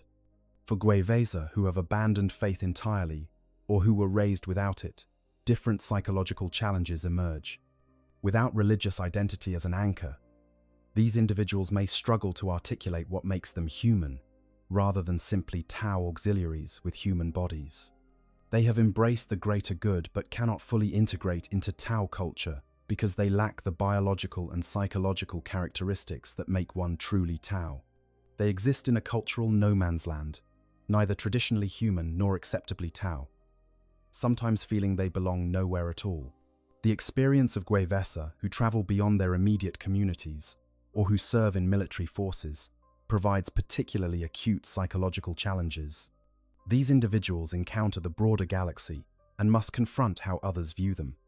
Imperial forces, when they capture Gwevesa soldiers, typically execute them as traitors after whatever interrogation can be extracted. There is no mercy, no acknowledgement that circumstances might have forced difficult choices. To the Imperium, a human serving Xenos deserves only death, regardless of how they came to their position. This reality means that Gwevesa warriors fight with the knowledge that surrender offers no hope of survival, that they are considered beyond redemption by the civilization their ancestors came from. Interactions with other alien species can be equally disturbing. The Kroot, savage carnivores who serve the Tau as auxiliaries, view humans as potential meals should circumstances allow. The Vespid, insectoid beings with utterly alien psychology, regard humans with incomprehension. Even other human auxiliaries from different backgrounds may view Gwevesa with suspicion or contempt, depending on their own relationships with Tau authority. These interactions reinforce the reality that Gwevesa occupy a unique and isolated position, neither fish nor fowl, accepted nowhere completely. The psychological impact varies significantly among individuals based on personality, experiences, and circumstances. Some Gwevesa thrive despite the contradictions, finding genuine meaning in their service to the greater good and deriving satisfaction from community, work, and family bonds. They are the success stories that Tau administrators point to as proof the system works. They may experience moments of doubt but ultimately conclude that life in the Tau Empire, for all its flaws, beats the alternatives available to most humans in the 41st millennium. They make peace with being perpetual outsiders, because being an outsider with food, shelter, education, and purpose beats being an insider in a system that grinds human lives to dust. Others develop resentment that festers beneath a compliant exterior. They go through the motions of loyal service while nurturing anger at the condescension they endure, the opportunities they are denied, the fundamental injustice of being judged by species rather than capability. These individuals may never openly rebel, but they are not truly loyal either. They are time bombs, waiting for circumstances that might allow them to express their resentment safely, or for authority to weaken enough that resistance becomes possible. The Tau security apparatus monitors such individuals carefully, identifying potential dissidents before they can organize or act. A small number experience genuine psychological crisis, unable to reconcile the contradictions of their existence or the demands placed upon them. These individuals may retreat into mental illness, developing symptoms that remove them from functional participation in society. Some turn to self-destructive behaviors, seeking escape through intoxication or other means of oblivion. A very few attempt suicide, choosing death over continued existence in a reality they find unbearable. The Tau respond to these cases with a mix of medical intervention and philosophical counseling, attempting to restore functionality where possible, and isolating or terminating those who cannot be saved. The intergenerational aspect of Gwevesa psychology adds another layer of complexity. The first generation of Gwevesa, those who remembered imperial rule or who chose to join the Tau Empire, had a clear before and after. They could compare their lives under Tau rule to their previous existence and make judgments about which was preferable. Their children, raised from birth in the system, lack that comparison. They cannot say whether Tau rule is better or worse than imperial rule, because they have no experiential basis for judgment. All they know is that this is how things are, and the question of whether they should be different seems strange and abstract.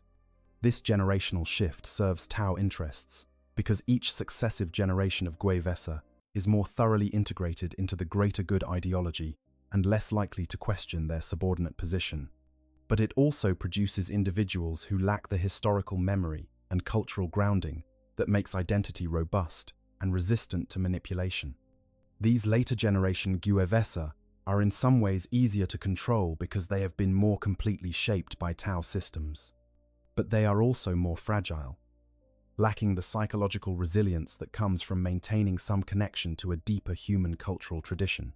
If circumstances ever force them to question everything they have been taught, they may find themselves with nothing to fall back on, psychologically adrift in a way that earlier generations could not have been. The ultimate question each Gwevesa must answer, consciously or unconsciously, is what it means to be human in a context where humanity has no independent power or self-determination. Some conclude that humanity is defined by biological characteristics and family bonds, that being human means caring for your relatives and passing on your genes, regardless of the larger political context.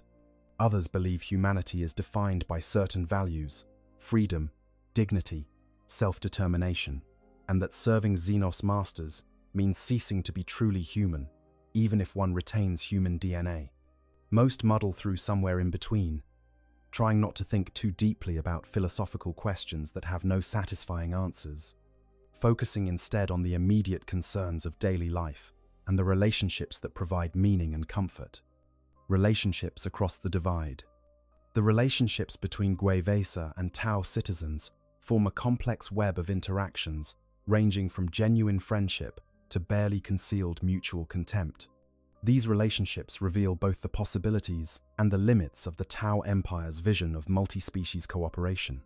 demonstrating that while different species can coexist and even collaborate effectively, true equality and mutual understanding remain elusive goals, complicated by biological difference, cultural divergence, and the inescapable reality of power disparity.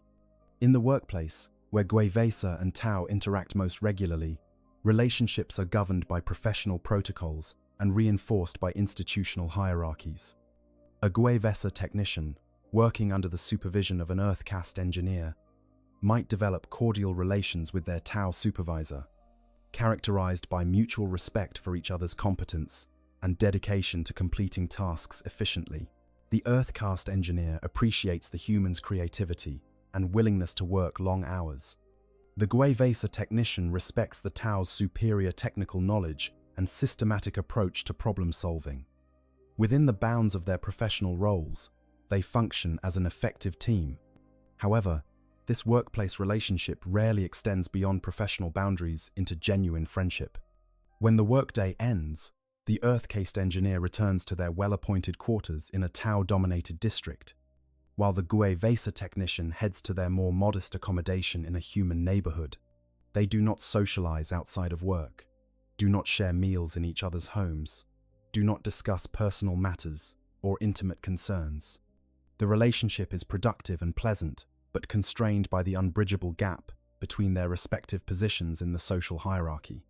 They are colleagues, not friends, and both understand implicitly that certain boundaries should not be crossed.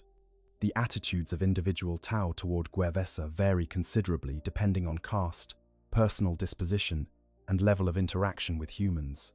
Water caste diplomats, whose role specifically involves dealing with other species, tend to be the most sympathetic and understanding toward humans. They have studied human psychology and culture extensively. They recognize human emotional complexity and appreciate human creativity. Many water caste officials develop something approaching genuine affection for particularly capable or loyal Gwevesa, viewing them as evidence that the greater good can successfully integrate diverse species. However, even the most sympathetic water caste diplomat ultimately sees Gwevesa as subjects to be managed, rather than equals to be respected. Earth-caste workers and engineers interact with Gwevesa most frequently in professional contexts and tend to judge them primarily on competence. A skilled Gwevesa technician who performs their duties reliably earns respect from Earth-caste supervisors. An incompetent one who requires constant supervision and makes costly mistakes is viewed with frustration and disappointment. This meritocratic evaluation might seem fair, but it contains hidden biases. Gwevesa are judged against standards designed for Tau, evaluated using metrics that may not account for human psychological differences or the disadvantages inherent in being educated and trained by a system not designed for their species. Fire caste warriors who serve alongside Gwevesa auxiliaries develop the most complex relationships with humans. In combat, fire warriors depend on Gwevesa to fulfill roles critical to mission success. A fire caste officer whose tactical plan requires Gwevesa auxiliaries to hold a position against enemy assault needs those humans to be competent and brave. When Gwevesa soldiers perform well, saving Tau lives through their courage and skill, fire caste warriors develop genuine respect for their human comrades. Tales of Gwevesa heroism circulate among fire caste units, stories of human soldiers who held impossible positions or who sacrificed themselves to protect their Tau allies. But this respect has limits defined by fire caste military culture and greater good ideology. Even the most decorated Gwevesa veteran will never be considered truly equal to a fire warrior. The military hierarchy is absolute. Tau command, humans obey. A Gwevesa L commanding human auxiliaries still takes orders from the most junior Shas Ui, leading fire warriors. This reflects not just military rank, but fundamental assumptions about capability and worth. The fire caste believes that Tau make better warriors because they are more disciplined, more rational, less prone to the emotional volatility that compromises human effectiveness. No amount of human achievement can overcome these prejudiced assumptions. The air caste, whose members spend most of their lives in spacecraft and orbital stations, have the least contact with Gwevesa and often hold the most distant attitudes toward humans. To aircast pilots and crew, humans are land-bound creatures, confined to planetary surfaces and incapable of understanding the unique experience of life in the void. Some aircast members view humans with mild curiosity as interesting specimens of alien biology and psychology. Others barely acknowledge human existence, focused entirely on their own duties within the rigid structure of the Tau Empire's space forces. The ethereal caster's relationship with Gwevesa populations is simultaneously the most important and the most mysterious. Ethereals rarely interact directly with individual humans, instead issuing policy directives and philosophical guidance that shape how all Tau treat their human auxiliaries. When an ethereal does meet with Gwevesa, perhaps addressing a gathering of human workers or blessing auxiliary military units before battle, the experience is described by humans as profound and unsettling. Ethereals possess some quality, whether biological, psychic, or purely charismatic, that inspires intense loyalty in Tau. This effect apparently extends to humans as well, though perhaps less powerfully. Gwevesa, who have been in the presence of an ethereal, often speak of feeling compelled to serve, of sensing the rightness of the greater good as something beyond rational argument. Whether this represents genuine spiritual authority, a form of pheromone-based influence, subtle psychic manipulation, or simply the charisma of beings raised from birth to inspire loyalty, remains unclear. What is certain is that ethereals view Gwevesa as useful tools in service of the greater good, but not as valued members of the Tau community in any deep sense. An ethereal will sacrifice 1,000 Gwevesa without hesitation if doing so serves the Empire's strategic interests. They are, ultimately, expendable in ways that Tau citizens are not. Romantic relationships between Gwevesa and Tau are theoretically possible but exceedingly rare. The biological and cultural barriers are simply too significant for such relationships to form naturally in most circumstances. Tau reproduction is strictly controlled, with breeding assignments made by ethereals to ensure genetic diversity and caste purity. The idea of a romantic relationship outside these controlled parameters would strike most Tau as bizarre and inappropriate. Tau sexuality is also less driven by passion and more focused on reproduction, lacking the emotional intensity that characterizes human romantic attraction. The very concept of falling in love, of being swept away by feelings beyond rational control, is somewhat alien to Tau psychology. On the human side, while some Gwevesa might develop attraction to Tau, the power disparity and cultural gulf make acting on such feelings extremely difficult. A Gwevesa who pursued a romantic relationship with a Tau citizen would likely face discouragement from both Tau authorities concerned about maintaining social boundaries and human community members who view such relationships as collaboration at its most intimate and troubling level. Any children from such unions would face profound identity questions, belonging fully to neither species community and potentially subject to discrimination from both. More common are deep platonic bonds that form between individual Gwevesa and Tau who work together over extended periods. A Gwevesa assistant who serves a watercaste diplomat for decades might develop a relationship of genuine mutual trust and affection within the bounds of their respective roles. A Gwevesa soldier and fire warrior who survive multiple campaigns together might form a bond based on shared combat experience that transcends species difference. These relationships demonstrate that meaningful connection across species lines is possible, but they also highlight how such connections typically require one party to accept a subordinate position. The relationship works because the power dynamic is clear and unchallenged. Within Gwevesa communities, relationships take forms more recognizably human, but still shaped by the Tau context. Friendships form based on shared experiences, whether growing up in the same neighborhood, working together, or serving in the same military unit. These friendships provide emotional support and communal belonging that helps Gwevesa navigate the challenges of life in an alien empire. Family bonds remain strong, with parents raising children, siblings maintaining connections, and extended families gathering for celebrations and mutual aid. Romantic partnerships develop, marriages occur, and new generations are born into the continuing Gwevesa experience. However, even these human relationships are not entirely free from Tau influence. Marriage must be registered with authorities who track population demographics and may offer guidance on appropriate partner selection. Families who produce children showing exceptional ability or problematic attitudes may find those children removed for special education programs. Friendships that appear to be fostering resistance or alternative ideologies may be disrupted through reassignments or interventions. The state's reach extends into even the most intimate aspects of life, a reality that Gwevesa simply learn to navigate as part of existing within the system. Some Gwevesa develop particularly close relationships with other auxiliary species serving the Tau Empire. Humans and Kroot sometimes form working relationships based on complementary combat roles, with Kroot shock troops and human auxiliaries coordinating in battle. These relationships are pragmatic rather than affectionate. The Kroot are fundamentally alien in their carnivorous nature and pack dynamics, but they demonstrate that humans can learn to work effectively with very different species when necessary. Interactions with Vespid are less common and less comfortable, given the Vespid's insectoid biology and utterly alien communication methods. The relationships between Gwevesa from different backgrounds can be complex and sometimes contentious.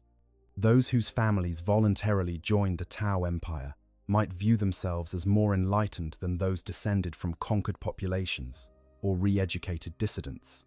Military veterans may feel superior to civilians who have never faced combat. Those raised in more integrated communities, where Tau and human interact regularly, might consider themselves more sophisticated than Gwevesa from isolated human districts. These internal status hierarchies give Gwevesa ways to establish identity and worth within their communities, but they also fragment human solidarity and make collective action against Tau authority more difficult. Perhaps the most psychologically complex relationships are those between Gwevesa and Imperial humans they encounter as prisoners, defectors, or during combat operations. These meetings force both parties to confront uncomfortable realities about choices, circumstances, and identity. The Imperial soldier sees in the Gwevesa a traitor to humanity and the Emperor, someone who has betrayed everything sacred to serve alien masters. The Gwevesa sees in the Imperial soldier a victim of the Imperium's brutal system, someone who could be saved through integration into the greater good if they would only open their minds. Both are partly right and partly wrong, and neither can fully understand the other's perspective because their entire frameworks for making sense of reality are incompatible. These encounters rarely end well. Imperial soldiers typically refuse offers to join the greater good, preferring death to serving Xenos. Gwevesa soldiers must then kill or imprison those who might have been brothers and sisters under different circumstances. When Imperial forces capture Gwevesa, they execute them as traitors, without consideration of how those humans came to serve the Tau. Both sides view the other as irredeemable, and this mutual condemnation reinforces the Gwevesa's sense of being trapped between worlds, belonging fully to neither humanity nor the Tau Empire, walking a path that leads nowhere but forward into an uncertain future. The Imperial perspective: traitors beyond redemption. To understand the full reality of being a human raised by the Tau, one must comprehend how the Imperium of man views Gwevesa, not as victims of circumstance or innocents born into an alien system, but as traitors to humanity and heretics against the God Emperor deserving only death. This perspective, while harsh, reflects the Imperium's fundamental axioms about humanity's place in the galaxy and the existential threat posed by Xenos influence. For Gwevesa, who encounter Imperial forces, this rejection by their own species can be the most psychologically devastating aspect of their existence, a condemnation that admits no nuance or mercy. The Imperium's ideology regarding Xenos is absolute and uncompromising. The Emperor, in his great wisdom, revealed the truth.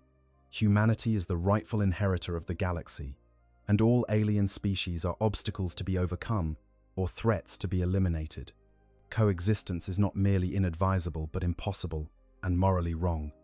The alien, any alien, is by definition an enemy to be destroyed.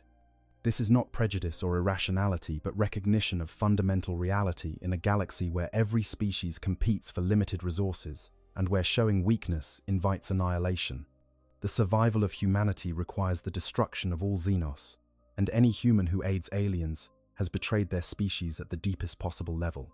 When Imperial forces first encountered humans serving in Tau armies during the Damocles Crusade and subsequent campaigns, the response was visceral disgust and rage.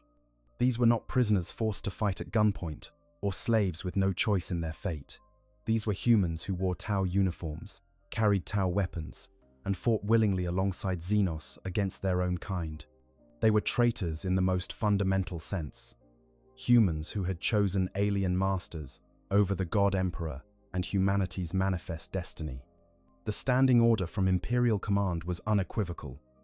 Guevesa are to be killed on sight, their bodies burned to prevent any possible contamination from spreading, and their names erased from Imperial records as though they had never existed.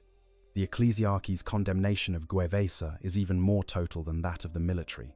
The priests and cardinals of the Imperial cult view service to Xenos as not merely treason, but heresy of the most damnable kind. The Emperor is not just humanity's ruler, but its God, the divine light that guides mankind toward its destiny. To serve Xenos is to reject the Emperor's divinity, to spit upon his sacrifice, to embrace spiritual corruption that damns one's soul for eternity.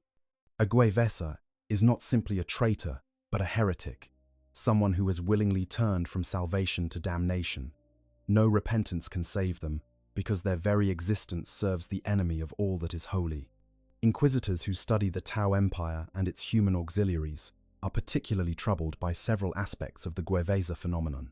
First is the apparently voluntary nature of much Guevesa service.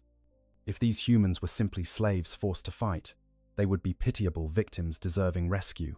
But evidence suggests many Guevesa genuinely believe in the greater good and willingly serve the Tau Empire.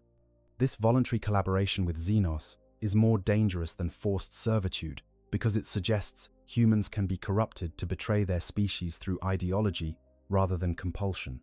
Second is the apparent comfort and prosperity that Guevesa enjoy compared to most Imperial citizens. Inquisitors who interrogate captured Guevesa often report that these traitors speak of clean cities, adequate food, healthcare, education, and purpose. They describe lives materially superior to what most Imperial citizens experience. This is profoundly troubling because it suggests the Tau Empire offers humans something the Imperium cannot or will not provide.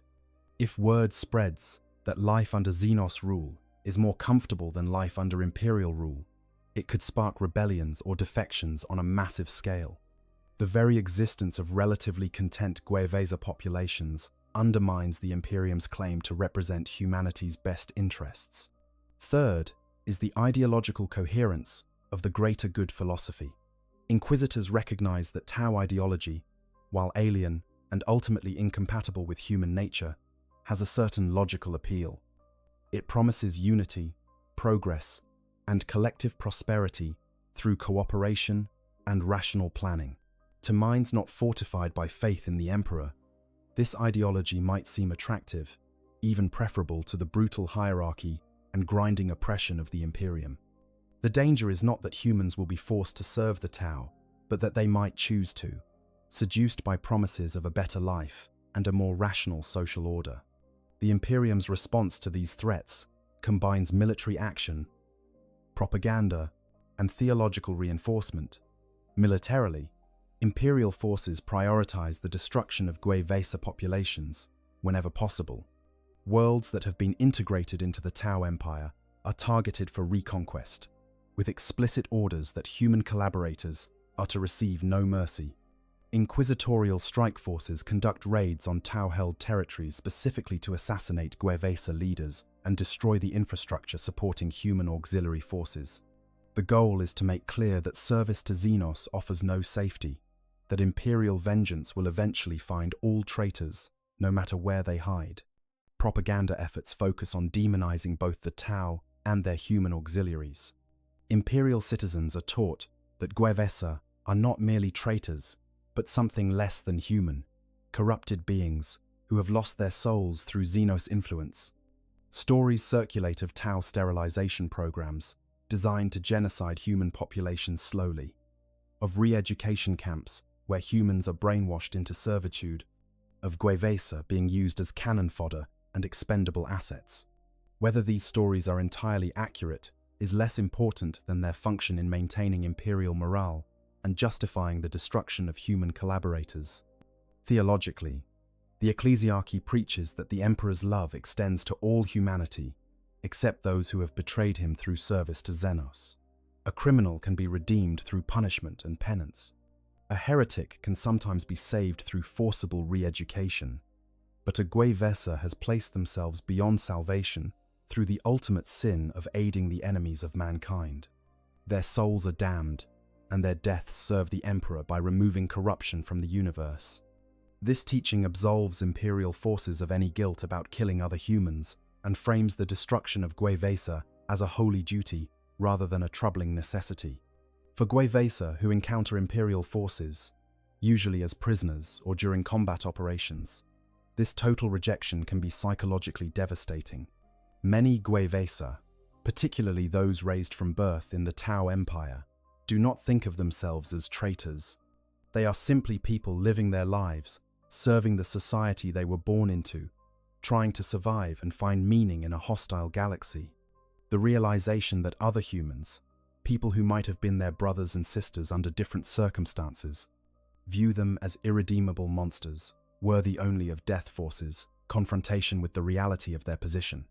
They are homeless in a profound sense, rejected by both the Imperium they never knew and never fully accepted by the Tau Empire they serve. Some Gwevesa respond to this rejection by hardening their commitment to the greater good. If the Imperium views them as traitors beyond redemption, then they have nothing to lose and no reason to harbor any nostalgia for human civilization. They embrace their identity as Gwevesa completely, rejecting any connection to the Imperium and its brutal ideology. They fight imperial forces with particular ferocity, viewing each engagement as justified vengeance against a system that would destroy them for the crime of surviving in a hostile galaxy. Others experience profound psychological crisis when confronted with imperial hatred. They had not fully grasped how completely they had been severed from humanity until they saw the contempt and rage in the eyes of imperial soldiers who viewed them as monsters. Some attempt to explain their circumstances, to make imperial captors understand that they had no choice, or that life under Tau rule is genuinely preferable to imperial oppression. These explanations fall on deaf ears because imperial ideology admits no justification for serving Xenos. The Gwevesa, who tries to explain themselves, only confirms their guilt, proving through their defense of Xenos masters that they have been corrupted beyond salvation. A very few Gwevesa, usually those who retained some connection to imperial faith or whose loyalty to the Tau was never complete, attempt to defect when they encounter imperial forces. They surrender, beg for mercy, claim they were forced to serve the Tau, and always remained loyal to the Emperor in their hearts. These defections almost never end well. Imperial doctrine assumes all Gwevesa are corrupted and dangerous. Even if an individual's protestations of loyalty are genuine, they cannot be trusted because they have been exposed to Xenos influence. They might be sleeper agents, programmed to betray the Imperium at a critical moment. They might carry diseases or subtle contamination that could spread among loyal Imperial citizens. They are security risks too dangerous to allow survival. The standard procedure for dealing with Gwevesa prisoners is interrogation followed by execution. Interrogations focus on extracting tactical intelligence about Tau forces, military capabilities, and strategic intentions. Prisoners are subjected to brutal questioning, chemical enhancement, psychic probing, anything that might yield useful information. Once interrogators determine they have extracted everything valuable, or once the prisoner's mind is too damaged to provide further intelligence, they are executed. Sometimes the execution is quick, a bolt shell to the head. Sometimes it is made public, the prisoner executed before assembled Imperial forces as a lesson about the fate awaiting all traitors. Sometimes they are simply thrown out an airlock or left to die in a cell, their deaths unrecorded and unmourned. The children of Gwevesa present a particular moral problem for the Imperium. These are human children who have been raised from birth under Xenos rule, indoctrinated into alien ideology, knowing nothing of the Emperor or the Imperium. Are they responsible for their parents' treason? Have they been so corrupted by Xenos influence that they cannot be saved? Could they be re-educated and integrated into Imperial society, or would they always remain security risks, potential traitors, waiting to undermine the Imperium from within? Different Imperial factions answer these questions differently. The most hardline elements, particularly within the ecclesiarchy, argue that the children of traitors carry their parents' guilt and must share their fate. Corruption of the soul can be inherited, they claim. And children raised by Xenos lovers will never be truly loyal to the Emperor.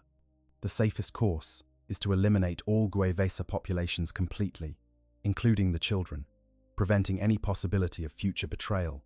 Less extreme factions, including some inquisitors and certain Adeptus Ministorum officials, suggest that very young children, those below the age of reason, might potentially be saved through forcible re-education in Imperial institutions.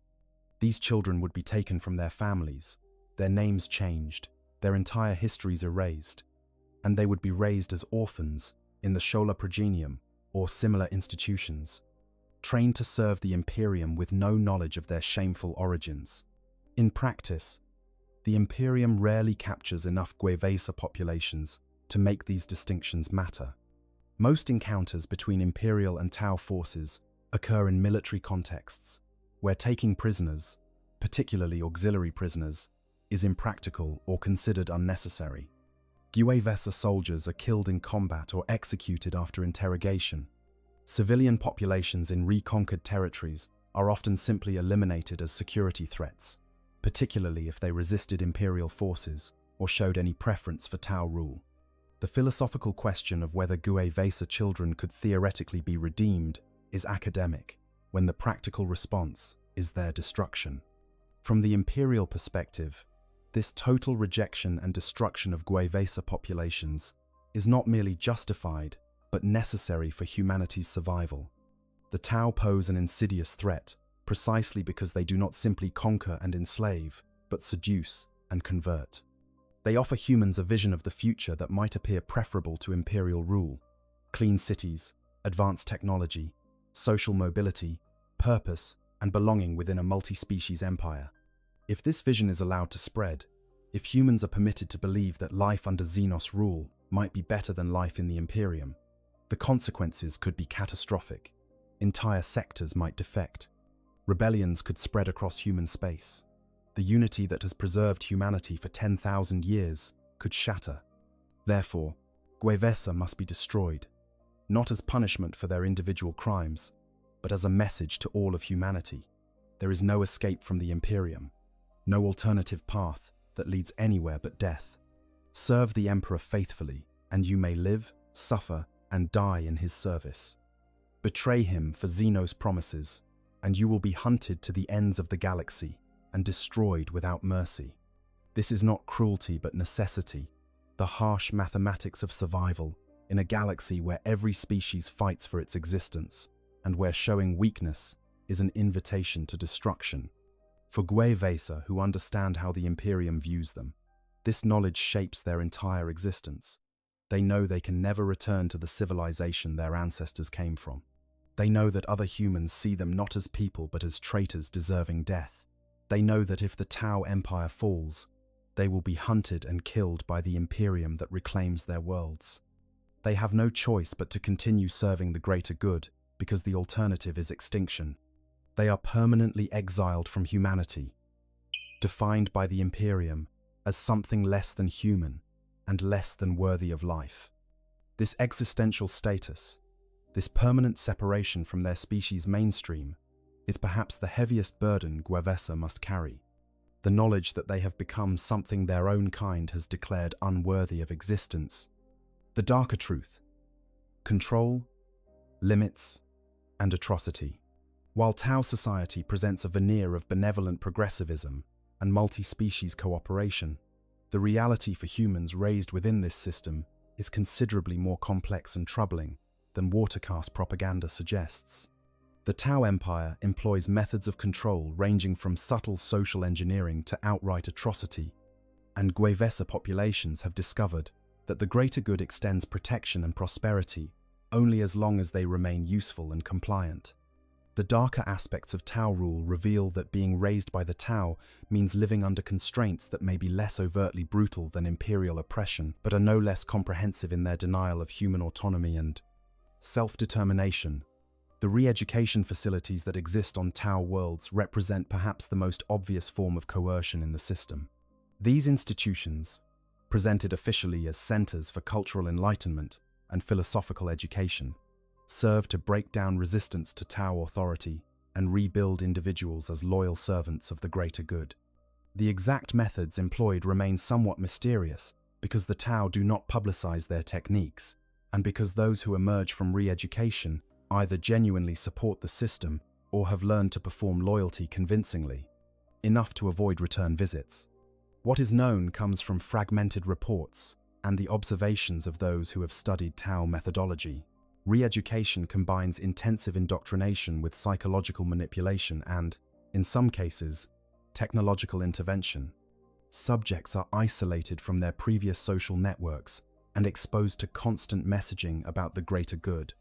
They participate in group sessions where facilitators use peer pressure and emotional manipulation to break down resistant attitudes. They watch recordings of ethereals speaking, experiencing whatever effect these leaders have on human psychology. In extreme cases, they may be administered tranquility wafers, technological devices that induce chemical calm and receptiveness to suggestion, or other pharmaceutical interventions that alter brain chemistry and make subjects more malleable. The effectiveness of re-education varies considerably. Some individuals emerge as genuine converts who have internalized greater good ideology and serve willingly. Others learn to perform compliance convincingly while maintaining internal resistance. A few are broken entirely, their personalities shattered and rebuilt into something that functions but lacks genuine autonomy. And some cannot be re-educated successfully and simply disappear, their fate unrecorded in official documents, but whispered about in Gwevesa communities as cautionary tales about the price of sustained resistance. The rumors of sterilization programs represent an even more disturbing aspect of Tau population management. Multiple sources, including campaign endings from Imperial records and Deathwatch reports, mention that human populations on certain Tau worlds have experienced dramatic fertility declines that cannot be explained by voluntary reproductive choices or environmental factors. The case of Cronus, where human birth rates allegedly dropped to around 5% after Tau conquest, is the most well-documented example, though whether this resulted from active sterilization, chemical contaminants, or other factors remains disputed. The Tau vehemently deny implementing systematic sterilization programs, claiming that any fertility declines result from improved education, leading to voluntary family planning, better healthcare reducing infant mortality, and thus decreasing the need for large families, or environmental factors beyond anyone's control. However, the pattern of dramatic fertility decline specifically among human populations under Tau rule suggests more deliberate intervention. The strategic logic is clear. Humans breed much faster than Tau, and if human populations were allowed to expand unchecked, they could eventually outnumber their Tau rulers to such a degree that maintaining control becomes impossible. Population management through fertility reduction would be a rational response from the Tau perspective, a way to prevent demographic pressure from destabilizing the greater good. Whether sterilization occurs through forced surgical intervention, chemical additives to water or food supplies, mandatory contraceptive implants, or more subtle means, is unclear. What matters for Gwevesa populations is the possibility that their reproductive autonomy, one of the most fundamental human rights, might be subject to Xenos control. Parents who struggle to conceive wonder if their difficulties reflect natural causes or deliberate intervention. Communities watch their populations age and fail to replace themselves, questioning whether this demographic collapse serves some Tau purpose. The uncertainty itself becomes a form of control, because Gwevesa cannot organize resistance to a policy whose existence is never officially acknowledged. Gender segregation in certain re-education facilities and housing assignments for problematic populations represents another concerning pattern. If the goal was simply to educate and integrate resistant humans, there would be no reason to separate males and females. But if the goal includes preventing reproduction among certain groups deemed unsuitable or dangerous, then segregation makes perfect strategic sense. Combined with rumors of chemical sterilization, this suggests a multi-layered approach to population control that allows the Tau to maintain plausible deniability while achieving desired demographic outcomes. The massacre of Guevesa and other auxiliaries following the fourth sphere of expansion represents the most shocking betrayal of the greater good's supposed principles. When Tau forces were cast into the warp during their catastrophic jump malfunction, survivors emerged, traumatized and transformed. They had encountered warp horrors that their rational, materialist philosophy provided no framework for understanding. They believed a warp entity formed from auxiliary perceptions of the greater good had saved them, but its existence contradicted everything they thought they knew about reality. This psychological trauma manifested as xenophobia and paranoia directed at all non-Tau species, even those who had served loyally.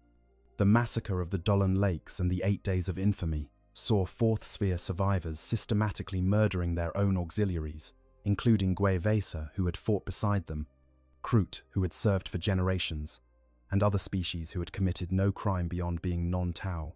These atrocities were eventually suppressed by ethereal authority, and Fourth Sphere commanders were disciplined through a ritual punishment called the Malkla. But the fact that such betrayal could occur at all, that Tau warriors could slaughter loyal auxiliaries, and the Tau hierarchy only intervened reluctantly, revealed the fundamental limits of the greater good's inclusive vision. For Guevesa populations, these massacres served as a brutal lesson about their true status in the Empire. No matter how loyally they served, no matter how many battles they fought, or how many sacrifices they made, they would never be truly Tau, and would never enjoy the protections that Tau citizenship confers. In moments of crisis or existential threat, the mask of multi-species cooperation could drop, revealing that the greater good ultimately prioritizes Tau interests above all others. Auxiliaries are useful tools to be employed when beneficial and discarded when convenient or threatening.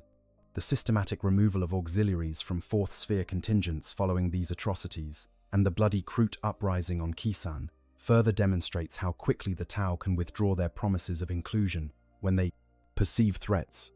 Entire populations that had served faithfully found themselves segregated, disarmed, and in some cases eliminated simply because other members of their species had been massacred by trauma-driven Tau warriors. This collective punishment, treating all auxiliaries as potentially dangerous because some Tau had committed atrocities against them, represents a profound betrayal of the meritocratic principles the greater good claims to embody. The treatment of human psykers reveals another darker aspect of Tau rule. The Tau, lacking psychic presence themselves and largely invisible to warp entities, find human psychic potential both valuable and threatening. Guevesa children who manifest psychic abilities are identified and removed to specialized facilities where their fates become uncertain. Some serve the Empire as astropaths or navigators, filling roles the Tau cannot. But what happens to psykers who are too unstable to be useful or too powerful to be controlled safely? The Tau do not publicize their policies regarding problematic psykers, but the absence of any visible population of human psykers in Guevesa communities suggests that individuals who cannot be exploited are eliminated rather than allowed to exist as potential threats. The limits on Guevesa advancement, while presented as temporary accommodations to historical circumstances, represent permanent second-class citizenship for humans in the Tau Empire. The caste system is closed to non-Tau by definition. No human can ever become a fire warrior in the true sense, joining the fire caste and receiving its training and privileges. No human can ever sit on the elemental council that governs a sept. No human will ever be considered for the ethereal caste or any position of ultimate authority. These limitations are not explicitly stated as discrimination, because the Tau frame them as natural consequences of biological and cultural differences. But their effect is to create a permanent underclass of auxiliary populations who serve but never rule, who contribute but never direct, who sacrifice but never share equally in the prosperity they help create. Economic exploitation, while less visible than other forms of control, represents another dimension of human subordination in the Tau Empire. Vesa workers produce goods and provide services that generate wealth for the empire, but they do not share proportionally in that wealth. The best housing, the most advanced technology, the highest quality goods remain in Tau hands. The credits Vesa earn provide comfortable subsistence, but not true prosperity. The economic system ensures that even the most successful Vesa remain materially inferior to average Tau citizens, perpetuating a relationship of dependency and reinforcing the message that humans exist to serve rather than to prosper independently. Cultural suppression through censorship means that Vesa can never develop a robust, independent human culture within the Tau Empire. All art, literature, music, and cultural expression must align with greater good ideology and receive watercast approval. Works that celebrate human independence, that question Tau authority, that express nostalgia for human civilization before Tau contact. None of these can exist officially. The result is a sanitized, carefully managed culture that serves the Empire's ideological needs rather than expressing genuine human experience. Vesa cultural identity becomes something permitted rather than possessed, existing only as far as it serves Tau interests. The security apparatus that monitors Vesa populations represents a comprehensive system of surveillance and control. Watercast observers attend community gatherings, watching for signs of resistance or problematic ideologies. Tau administrators track population movements, employment histories, and social networks. Informants within Vesa communities report suspicious activities or dangerous conversations. This pervasive monitoring ensures that resistance rarely has the chance to organize before being identified and suppressed. The knowledge that one is always watched, that any statement might be reported, that any gesture of defiance might lead to re-education or disappearance, creates an atmosphere of caution that inhibits genuine freedom of thought or action. Perhaps most insidiously, the system creates division within Vesa populations that prevents unified resistance. Those who accept greater good ideology completely are privileged with better positions and treatment, creating incentive for others to demonstrate loyalty. Those who serve in military forces develop contempt for civilians who do not risk their lives. Communities with different integration histories view each other with suspicion. These divisions, carefully maintained through Tau policy, ensure that Vesa populations fragment into competing factions rather than unifying around common human interests. For Vesa, raised in this system, these darker aspects of Tau rule may be invisible or normalized. They have never known true freedom or self-determination, so they do not recognize their absence. They accept surveillance as necessary security, limits on advancement as temporary circumstances, and censorship as reasonable social management. But for those who remember imperial life, or who retain some spark of independent thought, these controls reveal the truth. The greater good is good for the Tau, providing them with auxiliary forces, economic production, and ideological validation. For humans, it offers survival and comfort, but at the price of permanent subordination and the possibility of betrayal whenever Tau interests require it. The Tau Empire is not the brutal, overt tyranny of the Imperium, grinding human lives to dust in service of an uncaring bureaucracy and a decaying god.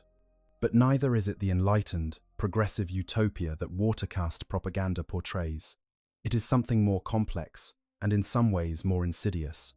A system that offers enough comfort and opportunity to make compliance seem rational while maintaining iron control over auxiliary populations and reserving the right to withdraw that comfort whenever strategic calculation demands.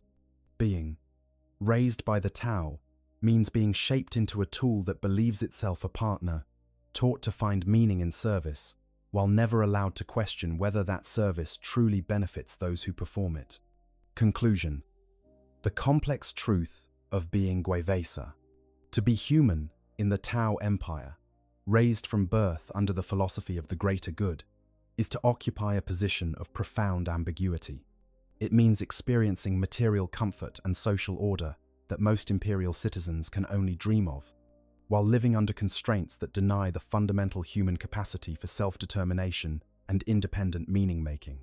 It means being told you matter, while constantly being shown that you will never matter as much as those whose empire you serve. It means finding community and purpose within a system that views you as perpetually provisional, useful for now, but potentially disposable, should circumstances change. The Guevesa experience challenges easy categorization. These are not slaves in chains, brutalized and oppressed in ways that would make their condition obviously unjust. They enjoy clean living environments, adequate nutrition, access to advanced medical care, and meaningful work that provides for themselves and their families. They are educated to levels that exceed what most imperial citizens receive. They participate in cultural activities and maintain social bonds that give life richness beyond mere survival. By many objective measures, particularly when compared to the grinding poverty and ignorance that define life for billions under imperial rule, Guevesa existence appears preferable. Yet this comparison with imperial conditions obscures the deeper question of what humans are entitled to as intelligent beings capable of self-governance and autonomous meaning-making. The Tau offer humans a better cage than the Imperium provides, with more comfortable accommodations and more rational management, but it is a cage nonetheless. The greater good defines what constitutes legitimate human aspiration, what humans should value, what roles they should fulfill, and what limits they should accept. Humans who internalize this alien philosophy may genuinely find satisfaction in service to the collective good, but they do so having never been given the opportunity to develop alternative frameworks for understanding their existence and potential. The psychological complexity of the Guevesa condition is perhaps its most striking feature. These are not broken individuals who have been crushed into submission, though some certainly experience that fate. Many Guevesa genuinely believe in the greater good and find authentic meaning in serving it. They take pride in their work, care for their families, maintain their communities, and find satisfaction in contributing to something larger than themselves. Their acceptance of Tau rule is not necessarily false consciousness or brainwashing, but a reasonable adaptation to the circumstances they were born into. At the same time, the limits of their freedom are real and consequential. They cannot organize politically to advocate for their interests as humans. They cannot challenge policies that disadvantage them. They cannot develop cultural expressions that contradict greater good ideology. They cannot aspire to positions of ultimate authority or full equality with Tau citizens. They cannot even reproduce freely if Tau administrators decide their population growth threatens demographic stability.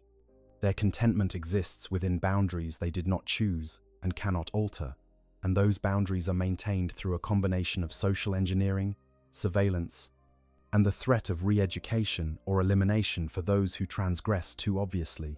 The contrast with imperial life illuminates both the appeal and the cost of Guevesa existence.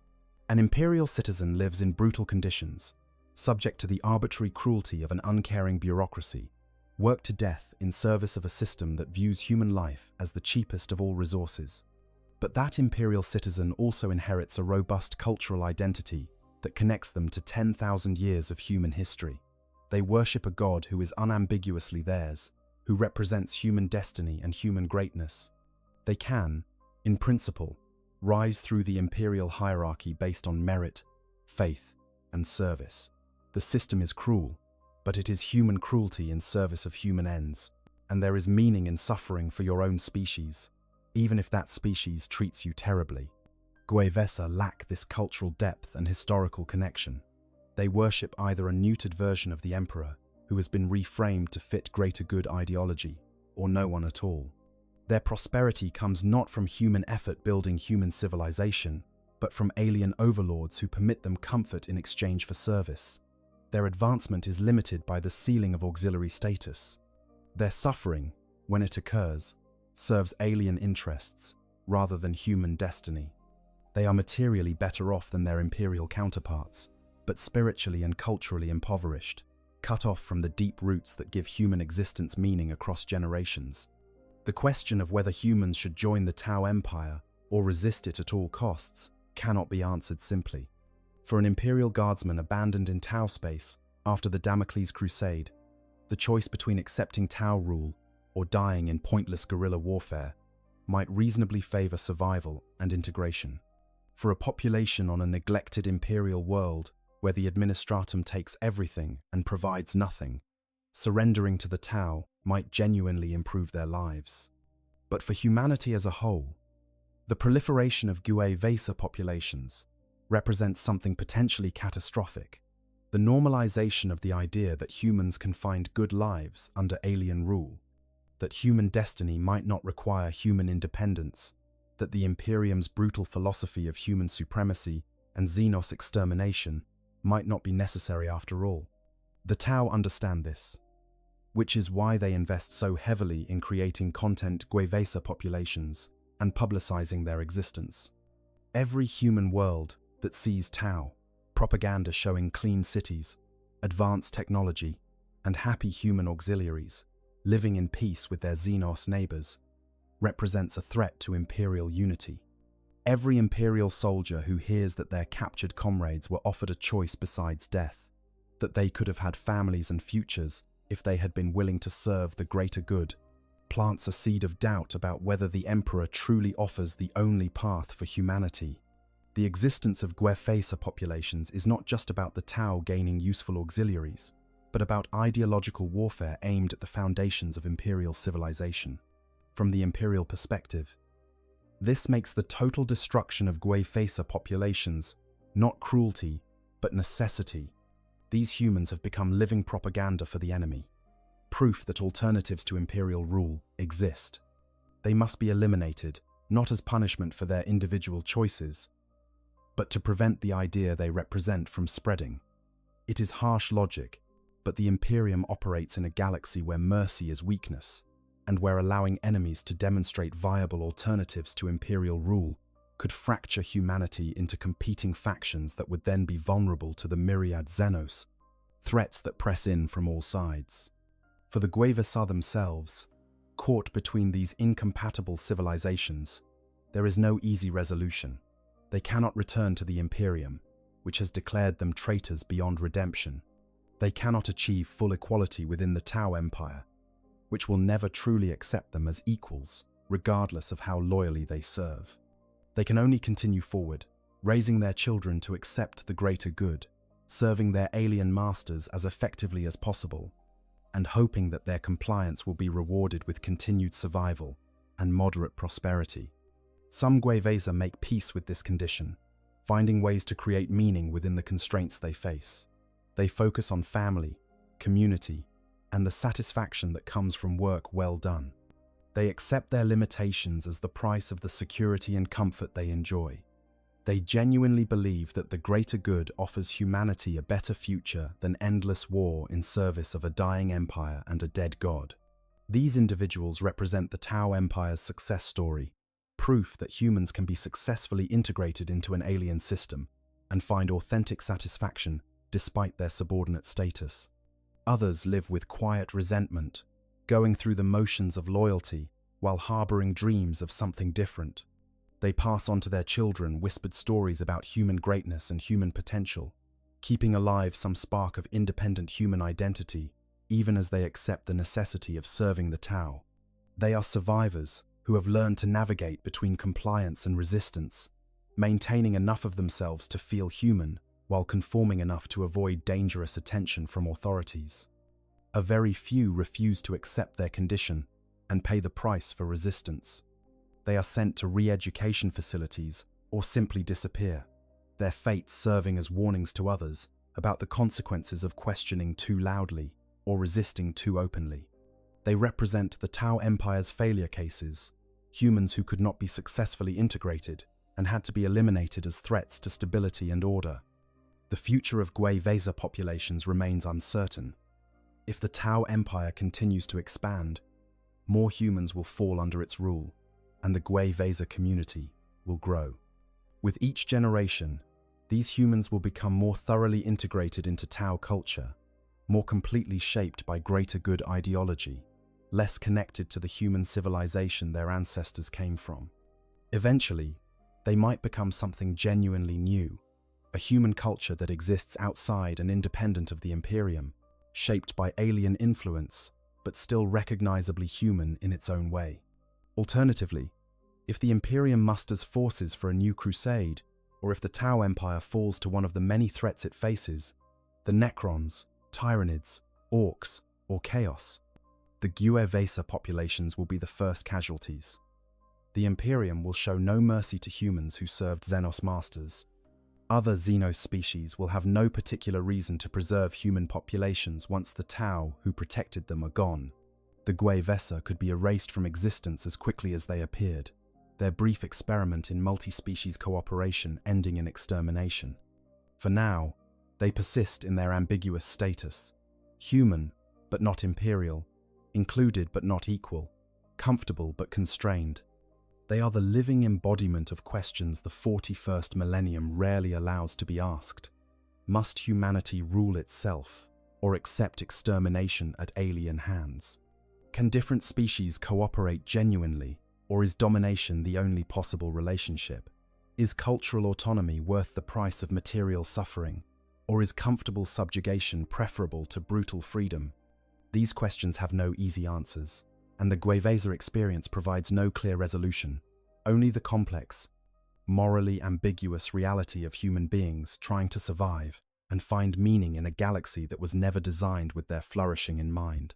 What it truly means to be a human raised by the Tau is to live with uncertainty, to occupy a space between civilizations, to have comfort without autonomy, community without cultural roots, purpose without ultimate authority over your own destiny. It is to be neither fish nor fowl, neither conqueror nor slave, neither fully accepted nor entirely rejected.